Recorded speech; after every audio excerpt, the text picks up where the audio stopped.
കേരളത്തിൽ വളരെ സജീവമായി ചർച്ച ചെയ്തുകൊണ്ടിരിക്കുന്ന ഹൈന്ദവരുടെ ആചരണ വിഷയവുമായി ബന്ധപ്പെട്ട് വിവാദമായി കൊണ്ടിരിക്കുന്ന ഒരു വിഷയത്തിൽ ചിദാനന്ദപുരി സ്വാമിജിയുടെ കൃത്യമായ അഭിപ്രായം അറിയുന്നതിനു വേണ്ടിയാണ് സീഡ് TV ഇന്ന് ഈ ഒരു ചർച്ച സംഘടിപ്പിക്കുന്നത്. അതിനുവേണ്ടിയാണ് സ്വാമിജിയെ ഞങ്ങൾ ഈ ചർച്ചയിലേക്ക് ക്ഷണിച്ചിരിക്കുന്നത്. സ്വാമിജി നമസ്കാരം. നമസ്കാരം.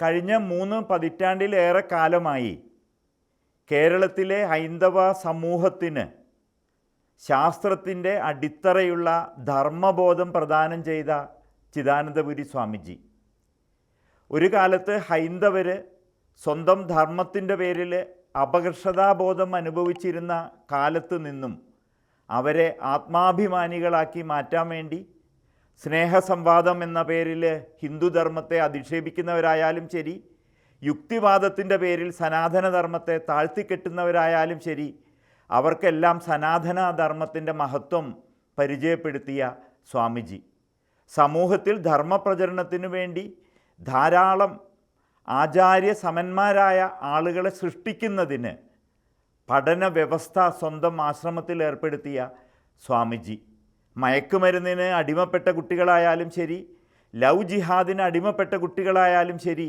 അവരെ രക്ഷിക്കുന്നതിൽ കേരളത്തിൽ മുഖ്യ പങ്ക് വഹിച്ച സ്വാമിജി എങ്ങനെയാണ് സനാതനധർമ്മ പ്രവർത്തനം നടത്തേണ്ടതെന്ന് വെളിവാകുന്ന തരത്തിൽ വയോജനങ്ങളെ സഹായിച്ചിട്ടായാലും ശരി, ചികിത്സാ സഹായം നൽകിയിട്ടായാലും ശരി, വിദ്യാഭ്യാസ പ്രവർത്തനം നടത്തിയിട്ടായാലും ശരി, എല്ലാം മാതൃക കാണിച്ച സ്വാമിജി വീട് വെച്ചു കൊടുത്തും മറ്റ് സഹായങ്ങൾ ചെയ്തും ആലംബഹീനരെ കൈപിടിച്ചുയർത്തുന്ന സ്വാമിജി, ഇത്തരത്തിലെല്ലാം പ്രവർത്തനം നടത്തുന്ന സ്വാമിജി ഈയിടെ ഒരഭിപ്രായം പറഞ്ഞു.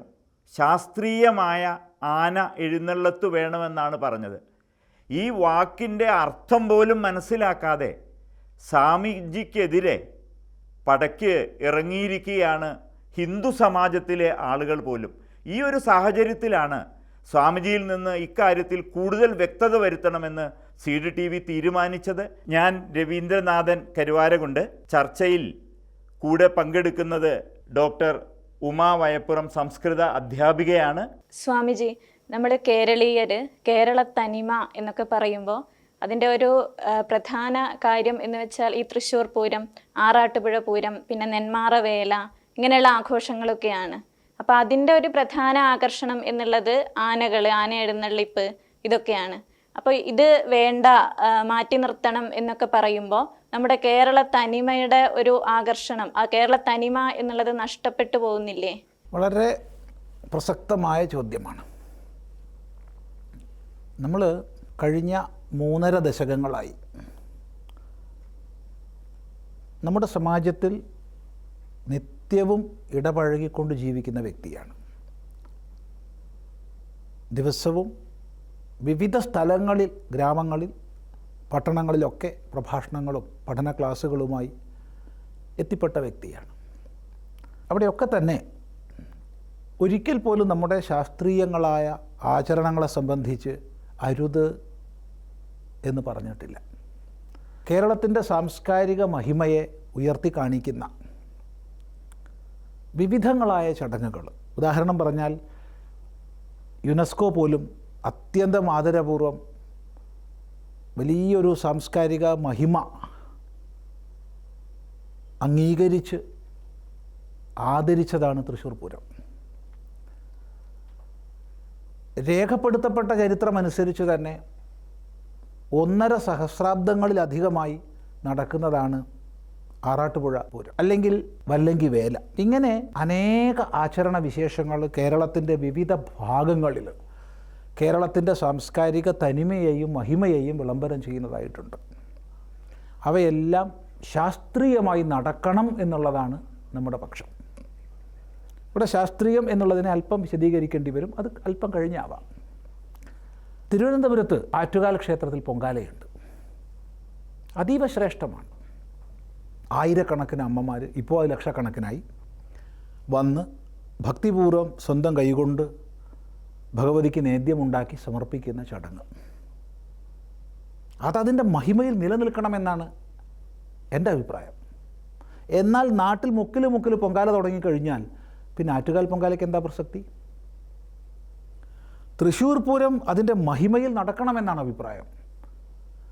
എന്നാൽ 20 സെൻറ്റ് 30 സെൻറ്റ് ഇനി 1 ഏക്കർ വിസ്താരമുള്ള സ്ഥലങ്ങൾ മാത്രമടങ്ങുന്ന ക്ഷേത്രങ്ങൾ, അതിൽ തന്നെ ഒട്ടും വിസ്തൃതിയില്ലാത്ത നാലമ്പലം നിലകൊള്ളുന്ന ക്ഷേത്രങ്ങൾ, പ്രാകാരപരിധിക്കുള്ളിൽ ഒട്ടും തന്നെ വിസ്താരമില്ലാത്ത ക്ഷേത്രങ്ങൾ, അവിടെയൊക്കെ തൃശ്ശൂർ പൂരം പോലെ പൂരം നടത്തണമെന്ന് പറഞ്ഞാൽ അതിനെ എതിർത്തേ മതിയോ? ഇവിടെ ശാസ്ത്രീയമായി നമ്മൾ മനസ്സിലാക്കേണ്ടത് അതുപോലെ തന്നെയാണ്. ഇപ്പം നമ്മൾ നേരത്തെ വല്ലെങ്കിൽ വേല പറഞ്ഞു, നാട് മുഴുവൻ സമാനമായിട്ട് പുതിയത് ആരംഭിച്ചാൽ എങ്ങനെ ഇരിക്കും? അപ്പോൾ ക്ഷേത്രങ്ങൾ നവീകരിക്കുന്ന സമയത്ത്, പുതുതായി നിർമ്മിക്കുന്ന സമയത്ത് അവിടുത്തെ ആചരണങ്ങൾ എന്തൊക്കെയാണ് വേണ്ടത്, എന്തൊക്കെയാണ് വേണ്ടാത്തത്, അത് തിരിച്ചറിഞ്ഞ് ആവിഷ്കരിക്കുന്നൊരു സമ്പ്രദായം ഉണ്ടാവണം. അതിന് ക്ഷേത്രപ്രവർത്തകർ എന്താണ് ക്ഷേത്രം, എന്തിനാണ് ക്ഷേത്രം, എങ്ങനെയാണ് നമ്മുടെ ക്ഷേത്രം മുന്നോട്ട് നയിക്കേണ്ടത് എന്ന് വ്യക്തമായ അവബോധമുള്ളവരായിരിക്കണം. അതല്ലാതെ വരുമ്പോൾ അവിടെ 5 ആന എഴുന്നള്ളിക്കുന്നതിന് നമുക്ക് 10 വേണം, അല്ലെങ്കിൽ അപ്പുറത്ത് 10 ഉണ്ട് ഇവിടെ 20 വേണം എന്നുള്ള മത്സര്യഭാവത്തോടു കൂടി ഇതൊക്കെ ആരംഭിച്ചു കഴിഞ്ഞാൽ കേരളം അനർത്ഥത്തിലേക്കാണ് എത്തിച്ചേരുക. ഇപ്പം തന്നെ നമ്മുടെ ആശ്രമത്തിൽ നിന്ന് നേരെ ദൂരമില്ലാത്ത സ്ഥലത്താണ് കൊയിലാണ്ടി 3 പേര് ആനകളുടെ കൊത്തും ചവിട്ടുമേറ്റ് മരിച്ചു. ആ മരിച്ചവരെ സംബന്ധിച്ചുള്ളതിലധികം ചവിട്ടേറ്റ് പരിക്കേറ്റ് അതിമാരകമായ രീതിയിൽ കിടക്കുന്നവരാണ് കുറേ പേര്. ഇതൊരു സ്ഥലത്തല്ല, ഓരോ വർഷവും കരിമരുന്ന് പ്രയോഗത്തിനിരയായിട്ട്, കരിയുടെ ചവിട്ടും കുത്തും അതിനിരയായിട്ട് കൊല്ലപ്പെടുന്നവർ അനേകമാണ്. അവിടെയാണ് നമ്മൾ പുനഃചിന്തനം ചെയ്യേണ്ട സമയമാണ് എന്ന് പറയുന്നത്. രണ്ടാമതായിട്ട് ഇപ്പോൾ ശാസ്ത്രീയമായിട്ട് മുമ്പ് തൃശ്ശൂർ പൂരത്തിന് എന്ന് പറഞ്ഞാൽ അതിവിശാലമായ സ്ഥലം അവിടെയുണ്ട്. ഇന്നുള്ളതുപോലെ സ്ട്രീറ്റുകൾ പോലും അടുത്ത് വന്നിട്ടില്ല. ആ സമയത്ത് തൃശ്ശൂർ പൂരം നടത്തിയോ? വളരെ സന്തോഷം. ഇന്ന് കാലം മാറി. തൃശ്ശൂർ പൂരം വേണ്ടെന്നല്ല പറഞ്ഞത്, തീർച്ചയായിട്ടും അത് നടക്കണം എന്നാണ് പറയുന്നത്. തൃശ്ശൂർ പൂരം ഇതിൻ്റെ മഹിമയിൽ നിലനിൽക്കണം. പക്ഷേ നാട് മുഴുവൻ പൂരായാലോ? മുക്കിന് തുടങ്ങുന്ന ക്ഷേത്രങ്ങളിലൊക്കെ പൂരായാലോ? അവിടെ നമ്മൾ മനസ്സിലാക്കേണ്ടത് ഈ ആന എഴുന്നള്ളത്ത് ഒരു 10-40 വർഷങ്ങൾക്ക് മുൻപ് കേരളത്തിൽ ഉണ്ടായിരുന്ന മെരുക്കപ്പെട്ട ആനകളുടെ, ഈ മെരുക്കപ്പെടുക എന്നുള്ള പ്രയോഗം ആപേക്ഷികമാണ്. കാരണം എത്ര നിങ്ങൾ മെരുക്കിയെന്ന് പറഞ്ഞാലും കാട്ടുമൃഗം തന്നെയാണ്.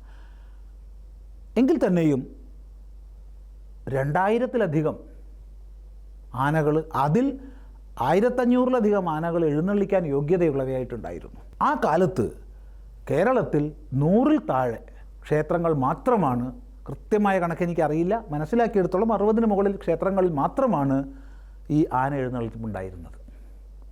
40 വർഷം കഴിയുമ്പോഴത്തേക്ക് ആനകളുടെ എണ്ണം 400 ചില്ലാനായി കുറഞ്ഞു. അതിൽ എഴുന്നള്ളിക്കാൻ യോഗ്യതയുള്ള ആനകളുടെ എണ്ണം 300 ചില്ലാനായി കുറഞ്ഞു. ആന എഴുന്നള്ളിക്കുന്ന ക്ഷേത്രങ്ങളുടെ എണ്ണമോ ആയിരക്കണക്കിനായി. ഒരു വർഷം 25,000 ആനകളെ കേരളത്തിൽ എഴുന്നള്ളിക്കുന്നു എന്നാണ് സാമാന്യമായ കണക്ക്. ഈ 25,000 എന്ന് പറഞ്ഞാൽ ആകെ 300 ഉള്ളൂ എന്ന് മനസ്സിലാക്കുക. അപ്പോൾ ഒരു ആന എത്ര സ്ഥലത്തേക്കാണ് വളരെ വേഗതയിൽ ഓടുന്ന ലോറിയിൽ കൊണ്ടുപോകപ്പെടുന്നത്? അതിൻ്റെ ശരീരത്തിൻ്റെ മുഴുവൻ ബാലൻസ് തെറ്റി അത് നയിക്കപ്പെടുകയാണ്.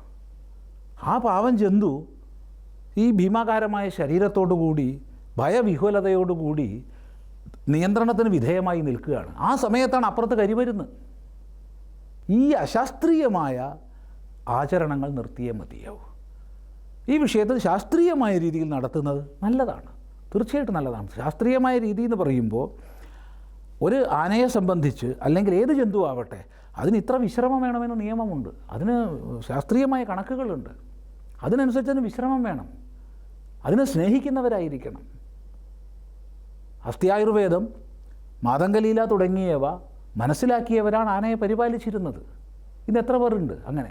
ഇന്നിപ്പോൾ ഹസ്ത്യായുർവേദം പോട്ടെ, വെറ്റിനറി ഡോക്ടർമാർ മതി, തീർച്ചയായിട്ടും മതി. ഡോക്ടർമാരുടെ അംഗീകാരം അനുസരിച്ചാണോ ഇപ്പോൾ ചെയ്യുന്നത്? ഇതൊക്കെ വളരെ ശ്രദ്ധിച്ചിട്ട് വേണം. അതുകൊണ്ട് ഒരിക്കലും നമ്മൾ പൂരങ്ങൾക്കോ വേലകൾക്കോ എതിരല്ല. അത്തരമൊരു ഭാവം ഉണ്ടാക്കിയെടുക്കാൻ പലരും ശ്രമിക്കുന്നുണ്ട്. അതിന് വിരോധമില്ല. കാരണം നമ്മെ സംബന്ധിച്ച് ആര് വന്ദിച്ചാലും നിന്ദിച്ചാലും തുല്യമാണ്. ഒരു പ്രശ്നവും അതിലില്ല. അതുകൊണ്ട് യാതൊരു കുഴപ്പമില്ല.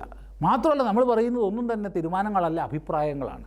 അഭിപ്രായ സ്വാതന്ത്ര്യം ഇവിടെ ഏതൊരു മനുഷ്യനും ഉണ്ട്. അത് നിങ്ങൾക്ക് കൊള്ളാം, തള്ളാം, അഭിപ്രായം പറഞ്ഞുകൊണ്ടേയിരിക്കും. ഇന്നലെ ഒരു സന്യാസി ശ്രേഷ്ഠൻ ഗവൺമെൻറ്റിനൊരു നിർദ്ദേശം കൊടുത്തിട്ടുണ്ട്. ഈ ക്ഷേത്രത്തിലെ ഷർട്ട് തുടങ്ങിയ വിഷയങ്ങളിൽ തന്ത്രിമാരോടോ മറ്റോ ഒന്നോ ആലോചിക്കൊന്നും ചെയ്യാതെ തന്നെ ഗവൺമെൻറ് ഉത്തരവിറക്കണമെന്നാണ് അദ്ദേഹം പറഞ്ഞിരിക്കുന്നത്. അപ്രകാരം ഗവൺമെൻറ് ചെയ്യുകയാണെങ്കിൽ അതിനെക്കുറിച്ച് സ്വാമിജിക്ക് എന്താണ് പറയാനുള്ളത്? അടിസ്ഥാനപരമായി ഓരോ മതത്തിൻ്റെയും വ്യവസ്ഥകളുടെയും ആചരണങ്ങൾ, അനുഷ്ഠാനങ്ങൾ അതത് മതത്തിൻ്റെ വ്യവസ്ഥയുടെ ഉള്ളിൽ തീരുമാനിക്കപ്പെടേണ്ടതാണ്. ഇസ്ലാമിക ജീവിതക്രമവും ആചരണവിശേഷങ്ങളും ഇസ്ലാമിക വിദ്വാൻമാർ, പണ്ഡിതന്മാരാണ് തീരുമാനിച്ച് നടപ്പിലാക്കേണ്ടത്. ക്രിസ്തീയ ആചരണങ്ങളും അവരുടെ അനുഷ്ഠാന വിശേഷങ്ങളും ക്രിസ്തീയ ആചാര്യന്മാരാണ് നടപ്പിലാക്കേണ്ടത്. അതിൽ കാലാകാലം എന്ത് പരിഷ്കരണങ്ങൾ വരുത്തണം അത് അവരാണ് തീരുമാനിക്കേണ്ടത്. ഇതുപോലെ ഹൈന്ദവ ആചാരങ്ങൾ, ഹൈന്ദവ അനുഷ്ഠാനങ്ങൾ ഇതിനെ സംബന്ധിച്ച് അഭിപ്രായം പറയേണ്ടത് സെക്കുലർ ഗവൺമെൻറ് അല്ല. ഒരു കാരണവശാലും സെക്കുലർ ഗവൺമെൻറ് അല്ല. കാരണം സെക്കുലർ ഗവൺമെൻറ്റിനെ സംബന്ധിച്ച് അത് മതനിരപേക്ഷത പുലർത്താൻ ബാധ്യസ്ഥമാണ്. പക്ഷേ ഇവിടുത്തെ വലിയൊരു ദുരവസ്ഥ, ഹിന്ദുവിൻ്റെ ഏത് വിഷയത്തെ സംബന്ധിച്ചും ഉടനെ ചാടി വീണ് അഭിപ്രായങ്ങൾ രേഖപ്പെടുത്തുന്ന ഒരു സംവിധാനക്രമമാണ് നമ്മളിവിടെ കാണുന്നത്. തെറ്റാണ്. ഇത് സർക്കാരല്ല ഇതിനെക്കുറിച്ച് അഭിപ്രായം പറയേണ്ടത്. ആണെന്ന് വരികിൽ എല്ലാ മതങ്ങളുടെ അനുഷ്ഠാനാചാര വിഷയങ്ങളും സർക്കാർ പറയേണ്ടതാണ്. ക്ഷേത്രത്തെ സംബന്ധിച്ചായാലും ഹൈന്ദവ ആചരണ വിഷയങ്ങളെ സംബന്ധിച്ചായാലും അവിടെ ക്ഷേത്രത്തിൻ്റെ ആചാര്യൻ തന്ത്രിയാണ്. അതുപോലെ ക്ഷേത്ര പരിപാലകന്മാരുണ്ട്. ഇന്ന് പലയിടത്തും പറയുക ഭരണസമിതി എന്നൊക്കെയാണ്. ക്ഷേത്രത്തെ ഭരിക്കാൻ, ഭഗവാനെ ഭരിക്കാനൊന്നും നമ്മളായിട്ടില്ല. എന്നാലും ചിലർ അങ്ങനെയാണ് പറയുക, ഞങ്ങൾ ഭരണക്കാരാണ്. ഇരിക്കട്ടെ, പരിപാലകർ. ഇനി ഭരണം എന്ന് പറയുക വെച്ചാൽ ഭരണക്കാർ. പിന്നെ ഹൈന്ദവ ശാസ്ത്ര വിദ്വാൻമാർ എന്ന് വെച്ചാൽ താന്ത്രിക, മാന്ത്രിക, മന്ത്രശാസ്ത്ര, ജ്യോതിഷ, വാസ്തു തുടങ്ങിയ ക്ഷേത്ര സംബന്ധിയായ വിവിധ ശാസ്ത്രങ്ങളിലെ വിദ്വാൻമാർ. പിന്നീട് ഭക്തജനങ്ങൾ. ഇവർ ചേർന്നിട്ടാണ് ക്ഷേത്ര ആചരണങ്ങളെ നിശ്ചയിക്കേണ്ടതും പാലിക്കേണ്ടതും പരിഷ്കരിക്കേണ്ടതും, അല്ലാതെ സർക്കാരല്ല. അപ്പോൾ സാമൂഹിക വ്യവസ്ഥയിൽ സർക്കാരിന് ഇടപെടാൻ പാടില്ല എന്നാണോ പറയുന്നത്? അങ്ങനെ പറഞ്ഞിട്ടില്ല. സർക്കാരിന് ഇടപെടാം. നമ്മുടെ ഭരണഘടനയനുസരിച്ച് നമുക്ക് വ്യക്തിക്കായാലും മതത്തിനായാലും അനുവദിക്കപ്പെട്ട സ്വാതന്ത്ര്യങ്ങളുണ്ട്. ആ സ്വാതന്ത്ര്യങ്ങൾക്ക് പരിധിയുണ്ട്. പരിധിയില്ലാത്ത സ്വാതന്ത്ര്യം നമുക്കില്ല. ആ പരിധി 3 ഘടകങ്ങളാണ്. ഒന്ന് പബ്ലിക് ഹെൽത്ത്, പൊതുജനാരോഗ്യം. 2 സോഷ്യൽ ഓർഡർ, സാമൂഹിക വ്യവസ്ഥ. 3 മൊറാലിറ്റി. അപ്പോൾ ഈ മൊറാലിറ്റി എന്നുള്ളത് സോഷ്യൽ മൊറാലിറ്റിയാണോ കോൺസ്റ്റിറ്റ്യൂഷണൽ മൊറാലിറ്റിയാണോ എന്നുള്ളതിനെക്കുറിച്ച് തർക്കം നിലനിൽക്കുന്നുണ്ട്. എന്ത് തന്നെയാണെങ്കിലും കോൺസ്റ്റിറ്റ്യൂഷണൽ മൊറാലിറ്റി നമുക്കിപ്പോൾ പറയാം. ഈ 3 ഘടകങ്ങളുടെ അപേക്ഷയിൽ മാത്രമാണ് നമുക്ക് സ്വാതന്ത്ര്യമുള്ളത്. അപ്പം നമ്മുടെ മതസ്വാതന്ത്ര്യം ഈ 3ന് വിഘാതമായി വരികയാണെങ്കിൽ തീർച്ചയായിട്ടും സർക്കാരിന് ഇടപെടാം, ഭാരതത്തിൻ്റെ ഭരണഘടന അനുസരിച്ച്. അല്ലാതെ ഹിന്ദു ആചാരങ്ങൾ തീരുമാനിക്കേണ്ടത് സെക്കുലർ ഗവൺമെൻറ് അല്ല, അത് ഹിന്ദു സമാജമാണ്. ആ ഹിന്ദു സമാജത്തിൽ കാലാനുസൃതമായ പരിഷ്കരണങ്ങൾ വരാൻ വേണ്ടിയിട്ടാണ് നമ്മളെപ്പോലുള്ളവർ അഭിപ്രായങ്ങൾ പറയുന്നത്. അഭിപ്രായങ്ങൾ മാത്രമാണ്, തീരുമാനങ്ങളല്ല. ആ അഭിപ്രായങ്ങൾ നേരത്തെ പറഞ്ഞ സംഘത്തിലൂടെ ഉരുത്തിരിഞ്ഞ് വരണം. ഇപ്പം സ്വാമിജി പറഞ്ഞതുപോലെ സന്യാസിമാർ എന്തിനാണ് എല്ലാ കാര്യങ്ങളിലും അഭിപ്രായം പറയുന്നത്? അവർ വേദാന്തം പഠിപ്പിച്ച് ആശ്രമത്തിൽ ഇരിക്കേണ്ടവരല്ലേ എന്നൊക്കെയുള്ള ചില പരാമർശങ്ങൾ വരുന്നുണ്ട്.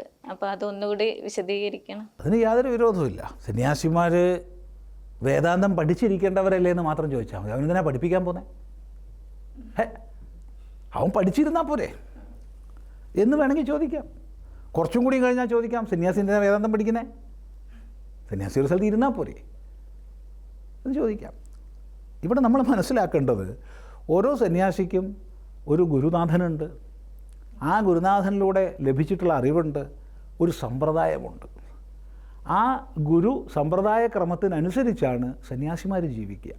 അതെന്താണെന്ന് പഠിക്കാത്ത, അതെന്താണെന്ന് മനസ്സിലാക്കാത്തവർ അതിനെക്കുറിച്ച് അഭിപ്രായം പറയുന്നത് കേവലം ബാലിശം എന്ന് മാത്രമേ പറയാനുള്ളൂ. ഇവിടെ നമ്മൾ മനസ്സിലാക്കേണ്ടത് ഭഗവാൻ ഭാഷ്യകാരൻ ശങ്കരാചാര്യസ്വാമികൾ മഠങ്ങളെ സ്ഥാപിക്കുന്നത് സന്യാസിക്ക് താമസിക്കാൻ ഭക്ഷണം കഴിക്കാൻ വേണ്ടിയിട്ടല്ല, മറിച്ച് സന്യാസിമാർ മഠങ്ങളെ കേന്ദ്രീകരിച്ച് താമസിക്കുകയും സമാജത്തിലുടനീളം സനാതനധർമ്മ പ്രചരണ പ്രവർത്തനങ്ങൾ ചെയ്യുകയും എന്നുള്ള ഒരു കാഴ്ചപ്പാടിലും ലക്ഷ്യത്തിലുമാണ് ഭഗവാൻ ഭാഷ്യകാരൻ ശങ്കരാചാര്യസ്വാമികൾ മഠങ്ങളെ സ്ഥാപിച്ചിട്ടുള്ളത്. അങ്ങനെ ഭാരതത്തിൻ്റെ 4 ഭാഗങ്ങളിൽ മഠങ്ങളെ സ്ഥാപിക്കുകയും അതിനനുസൃതമായി ഭാരതത്തെ 4 ഭാഗങ്ങളാക്കിയിട്ട് ഇന്നിന്ന പ്രദേശങ്ങളെ ഇന്നിന്ന മഠങ്ങൾ എന്നുള്ള രീതിയിൽ മഠാംനായത്തിലൂടെ അതുപോലെ മഹാനുശാസനത്തിലൂടെ 2 ഗ്രന്ഥങ്ങളാണ്. ഒന്ന് മഠാംനായം, 2 മഹാനുശാസനം. ഈ 2 ഗ്രന്ഥങ്ങളിലൂടെ അഥവാ ഉപദേശങ്ങളിലൂടെ ചിട്ടപ്പെടുത്തുകയും ചെയ്തു. അതിൻ്റെ അടിസ്ഥാനത്തിൽ സന്യാസിമാരുടെ പ്രവർത്തനം നടന്നതുകൊണ്ടാണ് ഇന്ന് നമ്മൾ ഇരിക്കുന്നത് ഇവിടെ. നമ്മളെന്ന് പറഞ്ഞാൽ ചിദാനന്ദപുരസ്വാമി എന്നോ സന്യാസിമാരെന്നുള്ള അർത്ഥത്തിലല്ല പറയുന്നത്. ഇവിടുത്തെ ഹിന്ദു സമൂഹം ഭാരതത്തിൽ നിലനിൽക്കുന്നത് ശങ്കരാചാര്യസ്വാമികൾ അന്ന് ചെയ്ത ഈ പ്രവർത്തനത്തിൻ്റെ ഫലമായിട്ടാണ്. അതുകൊണ്ട് ഓരോ കാലഘട്ടത്തിലും ധർമ്മ സംസ്ഥാപന പ്രവർത്തനങ്ങളിൽ ഏർപ്പെടാൻ സന്യാസിമാർക്ക് ബാധ്യതയുണ്ട്. എന്ന് വെച്ചാൽ അവർ ബാധ്യത എന്ന് പറഞ്ഞാൽ ചെയ്തേ ഒക്കുന്നല്ല, ഒരാൾ തീരുമാനിക്കുകയാണ് ഞാൻ യാതൊന്നിൽ ഇടപെടുന്നില്ല, ഇടപെടാതിരിക്കാം. ഇടപെടാനും ഇടപെടാതിരിക്കാനുമുള്ള സ്വാതന്ത്ര്യമുണ്ട്. അതുകൊണ്ട് ധർമ്മശാസ്ത്രം അനുസരിച്ച് ധർമ്മ സംസ്ഥാപന പ്രവർത്തനങ്ങളിൽ ഏർപ്പെടും. ഈ ധർമ്മ സംസ്ഥാപന പ്രവർത്തനം എന്ന് പറയുമ്പോൾ ഭഗവാൻ ഭാഷ്യകാരൻ തന്നെ വ്യക്തമായി പറയുന്നുണ്ട് ഉന്മാർഗ പ്രവൃത്തി നിവാരണമെന്ന്. ഇപ്പോൾ ഉന്മാർഗ പ്രവൃത്തി നിവാരണം എന്ന് പറഞ്ഞാൽ വഴിവിട്ട പോക്കിനെ നിവാരണം ചെയ്യുക. ശാസ്ത്രബോധമില്ലാത്ത സമാജം വഴിവിട്ട പോക്ക് ചെയ്യുമ്പോൾ അതിനെ നിവാരണം ചെയ്യുക. എങ്ങനെ? അതല്ല ആട്ടുക വേണ്ടത്, ഇങ്ങനെ ആട്ടുക വേണ്ടത്. ഒരഭിപ്രായം മാറി എന്ന് പറയുന്നു. കേട്ടാൽ കൊള്ളാം, കേട്ടില്ലെങ്കിലും കൊള്ളാം. കേട്ടാലും കേട്ടില്ലെങ്കിലും സന്യാസിക്ക് വിരോധമൊന്നുമില്ല, അവൻ പറഞ്ഞുകൊണ്ടേയിരിക്കും. ഇത് ചിദാനന്ദപുരസ്വാമിയെ സംബന്ധിച്ചുള്ള വിഷയമല്ല. നമ്മുടെ സമാജത്തിൽ പ്രവർത്തിക്കുന്ന എല്ലാ സന്യാസിമാരും ഒരു മനസ്സായി ഈ പ്രകാരമാണ് പ്രവർത്തിക്കുന്നത്. ഇത് പറയുമ്പോൾ നമ്മൾ ഓർക്കുന്നത് 10-35 വർഷങ്ങൾക്ക് മുമ്പ് ഈ പ്രവർത്തനങ്ങളൊക്കെ ആരംഭിക്കുന്ന സമയത്ത് കോഴിക്കോട് ജില്ലയുടെ കിഴക്ക് വടക്ക് ഭാഗത്ത് ചില ഗ്രാമങ്ങൾ, അവിടെയൊന്നും സന്യാസി എന്ന് പറഞ്ഞാൽ തന്നെ എന്താ വയ്യ പാടില്ല എന്നുള്ള തരം ആശയക്കാരാണ്. അതുപോലെ കണ്ണൂർ ജില്ലയിൽ പല സ്ഥലത്തൊക്കെ പോകുമ്പോൾ ഈ സ്വാമിക്ക് വല്ല ഹരിനാമകീർത്തനോ ജ്ഞാനപ്പാനയൊക്കെ ജപിച്ചിരുന്നാൽ പോരെ, ഇതൊക്കെ പറഞ്ഞാൽ പോരെ, എന്തിനാ ഈ സാമൂഹിക വിഷയങ്ങളൊക്കെ ചർച്ച ചെയ്യുന്നു എന്നുള്ള ചോദ്യങ്ങൾ പലപ്പോഴും വന്നിട്ടുണ്ട്. ഇത് പുതിയ ചോദ്യമൊന്നും അല്ല. അപ്പോൾ അതൊക്കെ കേട്ട് അതിന് ഉത്തരം പറഞ്ഞിട്ട് തന്നെയാണ് നമ്മളൊക്കെ വന്നിട്ടുള്ളത്. മനസ്സിലാക്കുക, സന്യാസി രാഷ്ട്രത്തിൻ്റെ ഭാഗമാണ്, സന്യാസി സമാജത്തിൻ്റെ ഭാഗമാണ്. ഈ സമാജ മനസ്സിനെ രൂപപ്പെടുത്തുന്നതിൽ നമുക്ക് എല്ലാവർക്കും തുല്യ പങ്കാണുള്ളത്. ആ തിരിച്ചറിവോട് കൂടിയാണ് നമ്മൾ സമാജത്തിൽ പ്രവർത്തിക്കുന്നത്. സന്യാസിയാവുന്നതോടെ അവൻ പൗരനല്ലാതാവുന്നില്ല, അവൻ സമൂഹത്തിൻ്റെ ഭാഗമല്ലാതാകുന്നില്ല. അങ്ങനെ ആർക്കെങ്കിലും ധാരണ ഉണ്ടെങ്കിൽ ആ ധാരണ പിശകാണ്. എന്ന് മാത്രമല്ല, ശ്രീനാരായണ ഗുരുദേവനെ പോലുള്ള മഹാപുരുഷന്മാർ, ശുഭാനന്ദ ഗുരുദേവനെ പോലുള്ള മഹാപുരുഷന്മാർ, ചട്ടമ്പിസ്വാമി തിരുവടികളെ പോലുള്ള മഹാപുരുഷന്മാർ, അല്ലെങ്കിൽ നിർമ്മലാനന്ദ സ്വാമികളെ പോലുള്ള മഹാപുരുഷന്മാർ, അവരെല്ലാം സന്യാസനിഷ്ഠയിൽ കഴിഞ്ഞവരാണ്. അതേസമയത്ത് അവർ ആ കാലത്തെ സാമാജികമായിരിക്കുന്ന ദോഷങ്ങളെ ചൂണ്ടിക്കാണിക്കുകയും തിരുത്താൻ പരിശ്രമിക്കുകയും ചെയ്തതുകൊണ്ടാണ് കേരളത്തിൽ നവോത്ഥാനം സംഭവിച്ചത്. അത് നമുക്ക് മാതൃകയാണ്. ആ പരമാചാര്യന്മാർ കാണിച്ചു തന്ന വഴിയെ അഗമാനന്ദ സ്വാമികൾ, അങ്ങനെ പേര് പറഞ്ഞാൽ ഒരു ശ്രേണി ഇങ്ങനെ തുടർന്നുകൊണ്ടിരിക്കും. ആ മഹാന്മാർ കാണിച്ചു തന്ന വഴിയെ നമ്മൾ സഞ്ചരിക്കണം. നമുക്ക് മഹത്വം ഉണ്ടായിട്ടല്ല, ഇല്ലാഞ്ഞിട്ടുമല്ല, കർത്തവ്യമാണെന്ന് അറിഞ്ഞിട്ടാണ്. ഉമ ടീച്ചർ ഇപ്പോൾ ചോദിച്ച ഈ ചോദ്യത്തിന് ഒരു ആധുനിക ചരിത്രകാരൻ കൃത്യമായിട്ട് സ്വാമിജി പറഞ്ഞ കാര്യങ്ങൾ രേഖപ്പെടുത്തിയിട്ടുണ്ട് എന്നുള്ളത് വളരെ രസകരമായിരിക്കും. അതൊന്ന് സൂചിപ്പിക്കട്ടെ. സ്റ്റഡി ഓഫ് ഹിസ്റ്ററി എന്ന് പറയുന്ന ആർണോൾഡ് ജെ ടോയൻബിയുടെ വിശ്വചരിത്രത്തെ മുഴുവൻ ഉൾക്കൊള്ളുന്ന പുസ്തകമുണ്ട്. അതിൽ അദ്ദേഹം നടത്തുന്നത് ചരിത്രത്തിലൂടെ ഒരു തീർത്ഥയാത്രയാണ്. ചില സംസ്കാരങ്ങൾ എങ്ങനെയാണ് നശിക്കുന്നത്, നാഗരികതകൾ നിലനിൽക്കുന്നത് എന്തുകൊണ്ട്, അത് നിലനിൽക്കണമെങ്കിൽ എന്തു വേണം തുടങ്ങിയ കാര്യങ്ങളൊക്കെ ചോദിച്ചുകൊണ്ടൊരു തീർത്ഥയാത്ര നടത്തി അദ്ദേഹം എത്തുന്ന ഒരു കൺക്ലൂഷനുണ്ട്. ഭാരതത്തെയും ചൈനയും അദ്ദേഹം പ്രത്യേകം എടുത്ത് പഠിച്ചിട്ടുണ്ട്. ഭാരതത്തെക്കുറിച്ച് പഠിച്ചതിൻ്റെ അടിസ്ഥാനത്തിലാണ് അദ്ദേഹം പ്രത്യേകിച്ചും ഈ കാര്യം പറയുന്നത്. അദ്ദേഹം പറയാണ്, civilisations perish not because of an external onslaught. പുറമേന്ന് ആരെങ്കിലും ആക്രമിച്ചത് കൊണ്ടോ ആഘാതം കൊണ്ടോ ഒന്നുമല്ല നാഗരികതകളും രാഷ്ട്രങ്ങളും എല്ലാം നശിക്കുന്നത്. Because of internal divisions and weakness. അദ്ദേഹം അതാ പറയുന്നത്. ഉള്ളിൽ ദൗർബല്യം ഉണ്ടാവും ഡിവിഷൻ ഉണ്ടാകുമ്പോൾ. ഇപ്പോൾ നമ്മുടെ ആന വിഷയത്തിൽ തന്നെ ഇവിടെ നമ്മുടെ സമാജത്തിൽ ഒരു ഡിവിഷനാണ് ഉണ്ടാകുന്നത്. ഈ ഡിവിഷൻ ഉണ്ടായാൽ വീക്ക്നെസ് ഉണ്ടാവും. ഇങ്ങനെയാണ് നശിക്കുന്നത്. പരിഹാരം എന്താണെന്നും കൃത്യം അദ്ദേഹം പറയുന്നുണ്ട്. And where a creative minority devoted to maintain the social integrity and the values of those civilization keep on appearing among people they survive. അങ്ങനെ സംഭവിക്കുമ്പോൾ രാജാവല്ല, മുഖ്യമന്ത്രിയല്ല, പ്രധാനമന്ത്രിയല്ല, ആചാര്യന്മാർ, പൗരാണിക കാലത്ത് നമ്മുടെ ഋഷിമാരും സന്യാസിമാരും, ചരിത്രകാലത്തേക്ക് ഇങ്ങ് വന്ന ചാണക്യനെ നമുക്ക് വേറൊരു വിധത്തിൽ സന്യാസി എന്ന് കൂട്ടാം. ശിവാജിയുടെ കാലത്ത് സമർത്ഥ രാമദാസ സ്വാമിയുടെ നിർദ്ദേശം അനുസരിച്ചാണ് കഴിഞ്ഞത്. വിദ്യാരണ്യ സ്വാമികളില്ലായിരുന്നുവെങ്കിൽ വിജയനഗര സാമ്രാജ്യമില്ല. ഇതേപോലെ ശങ്കരാചാര്യ സ്വാമികളിലൂടെ സ്വാമിജി പറഞ്ഞ് ഈ സന്യാസി പരമ്പര, ഈ ഗുരു പരമ്പരയാണ് ഇവിടെ പറഞ്ഞ സർഗാത്മക ന്യൂനപക്ഷം, ക്രിയേറ്റീവ് മൈനോറിറ്റി. അവർ ഈ മൂല്യങ്ങൾ കൃത്യമായിട്ട് സമാജത്തിൽ പറഞ്ഞു തരികയും സമാജം അത് ഏറ്റെടുക്കുകയും ചെയ്താൽ മാത്രമേ നിലനിൽക്കൂ. ഇതാണ് സന്യാസിമാർ ചെയ്യുന്നത്.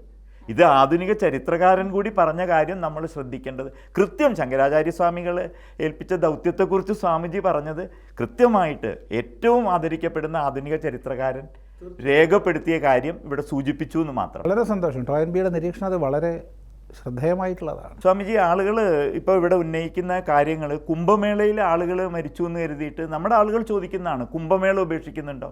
വാഹനാപകടം നടക്കുന്നതുകൊണ്ട് നമ്മൾ വാഹനം ഉപേക്ഷിക്കുന്നുണ്ടോ? പിന്നെ എന്തിനാണ് ആനയെ എഴുന്നള്ളത്ത് നമ്മൾ ഉപേക്ഷിക്കുന്നത് തുടങ്ങിയ ചോദ്യങ്ങളാണ് ചോദിക്കുന്നത്. ഇവിടെ ഇതിൽ കുംഭമേള,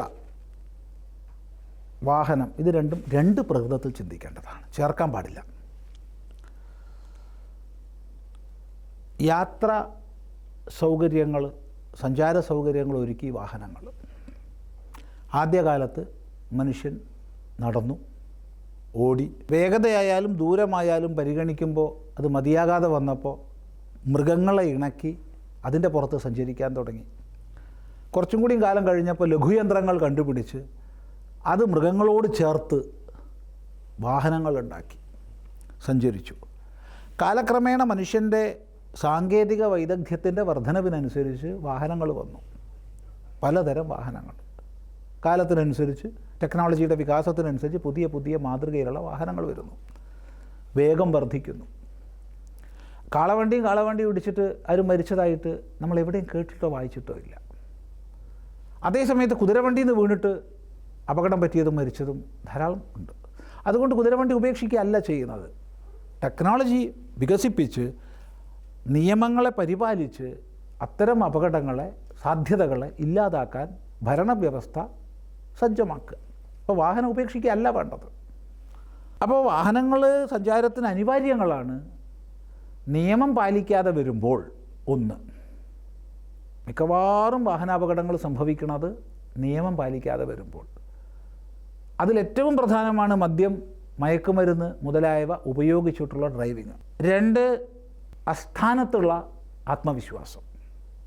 ആ അസ്ഥാനത്തുള്ള ആത്മവിശ്വാസം കൊണ്ട് നിയമപരിധിയെ ലംഘിച്ചുള്ള വേഗതയിൽ ഓടിക്കുക, നിയമങ്ങൾ പാലിക്കാതിരിക്കുക, അങ്ങനെ ഉണ്ടാവുന്ന അപകടങ്ങൾ. പിന്നെ യഥാസമയത്ത് വാഹനത്തിൻ്റെ കേടുകൾ, കുറ്റങ്ങൾ, കുറവുകൾ കണ്ടെത്താൻ കഴിയാത്തത് കൊണ്ടോ കാലികമായ മെയിൻ്റനൻസ് ഇല്ലാത്തത് കൊണ്ടോ സംഭവിക്കുന്ന അപകടങ്ങൾ. ഇങ്ങനെയൊക്കെയാണ് വാഹനാപകടം കൂടുതൽ സംഭവിക്കുന്നത്. അതുകൊണ്ടാണ് വാഹനം ഇല്ലാതാക്കുക അല്ല വേണ്ടത്. ഈ കുറ്റങ്ങളും കുറവുകളും ഇല്ലാതാക്കാൻ കൃത്യമായ മെയിൻ്റനൻസ് ചെയ്യുക, നിയമമനുസരിച്ചേ ഓടിക്കൂ എന്നുള്ള ഒരു സംവിധാനം സ്വയം പാലിക്കുക, അങ്ങനെ പാലിപ്പിക്കുന്ന വ്യവസ്ഥ ഭരണതലത്തിൽ നിന്നുണ്ടാവുക. ഇതാണ് അതിന് വേണ്ടത്. അല്ലാണ്ട് വാഹനം ഉപേക്ഷിക്കുക അല്ല വേണ്ടത്. ഇതിന് തുല്യമായിട്ട് എങ്ങനെയാണ് ആന എഴുന്നള്ളത്തിനെ, കരിമരുന്ന് പ്രയോഗത്തെയൊക്കെ പറയുക? കാരണം മറ്റത് മനുഷ്യൻ്റെ ഒരു ആവശ്യമായ ഘടകമാണ്. ക്ഷേത്ര ആരാധനാക്രമത്തിലോ വൈദിക വിധാനങ്ങളിലോ താന്ത്രിക വിധാനങ്ങളിലോ ആന എഴുന്നള്ളിക്കുക അല്ലെങ്കിൽ കരിമരുന്ന് പ്രയോഗിക്കുക തുടങ്ങിയവ ഇല്ല. അവ അനിവാര്യങ്ങളല്ല. അത് മനുഷ്യൻ്റെ ആർഭാട ചിന്തയിൽ നിന്നോ മാത്സര്യ ചിന്തയിൽ നിന്നോ ഇനി കേമത്വം കാണിക്കാനുള്ള ആ ത്വരയിൽ നിന്നൊക്കെ ഉണ്ടാവുന്നതാണ്. അല്ലാതെ അനുഷ്ഠാനവുമായോ ശാസ്ത്രവുമായോ ഭക്തിയുമായോ ബന്ധപ്പെട്ട വിഷയങ്ങളല്ല ഇവ.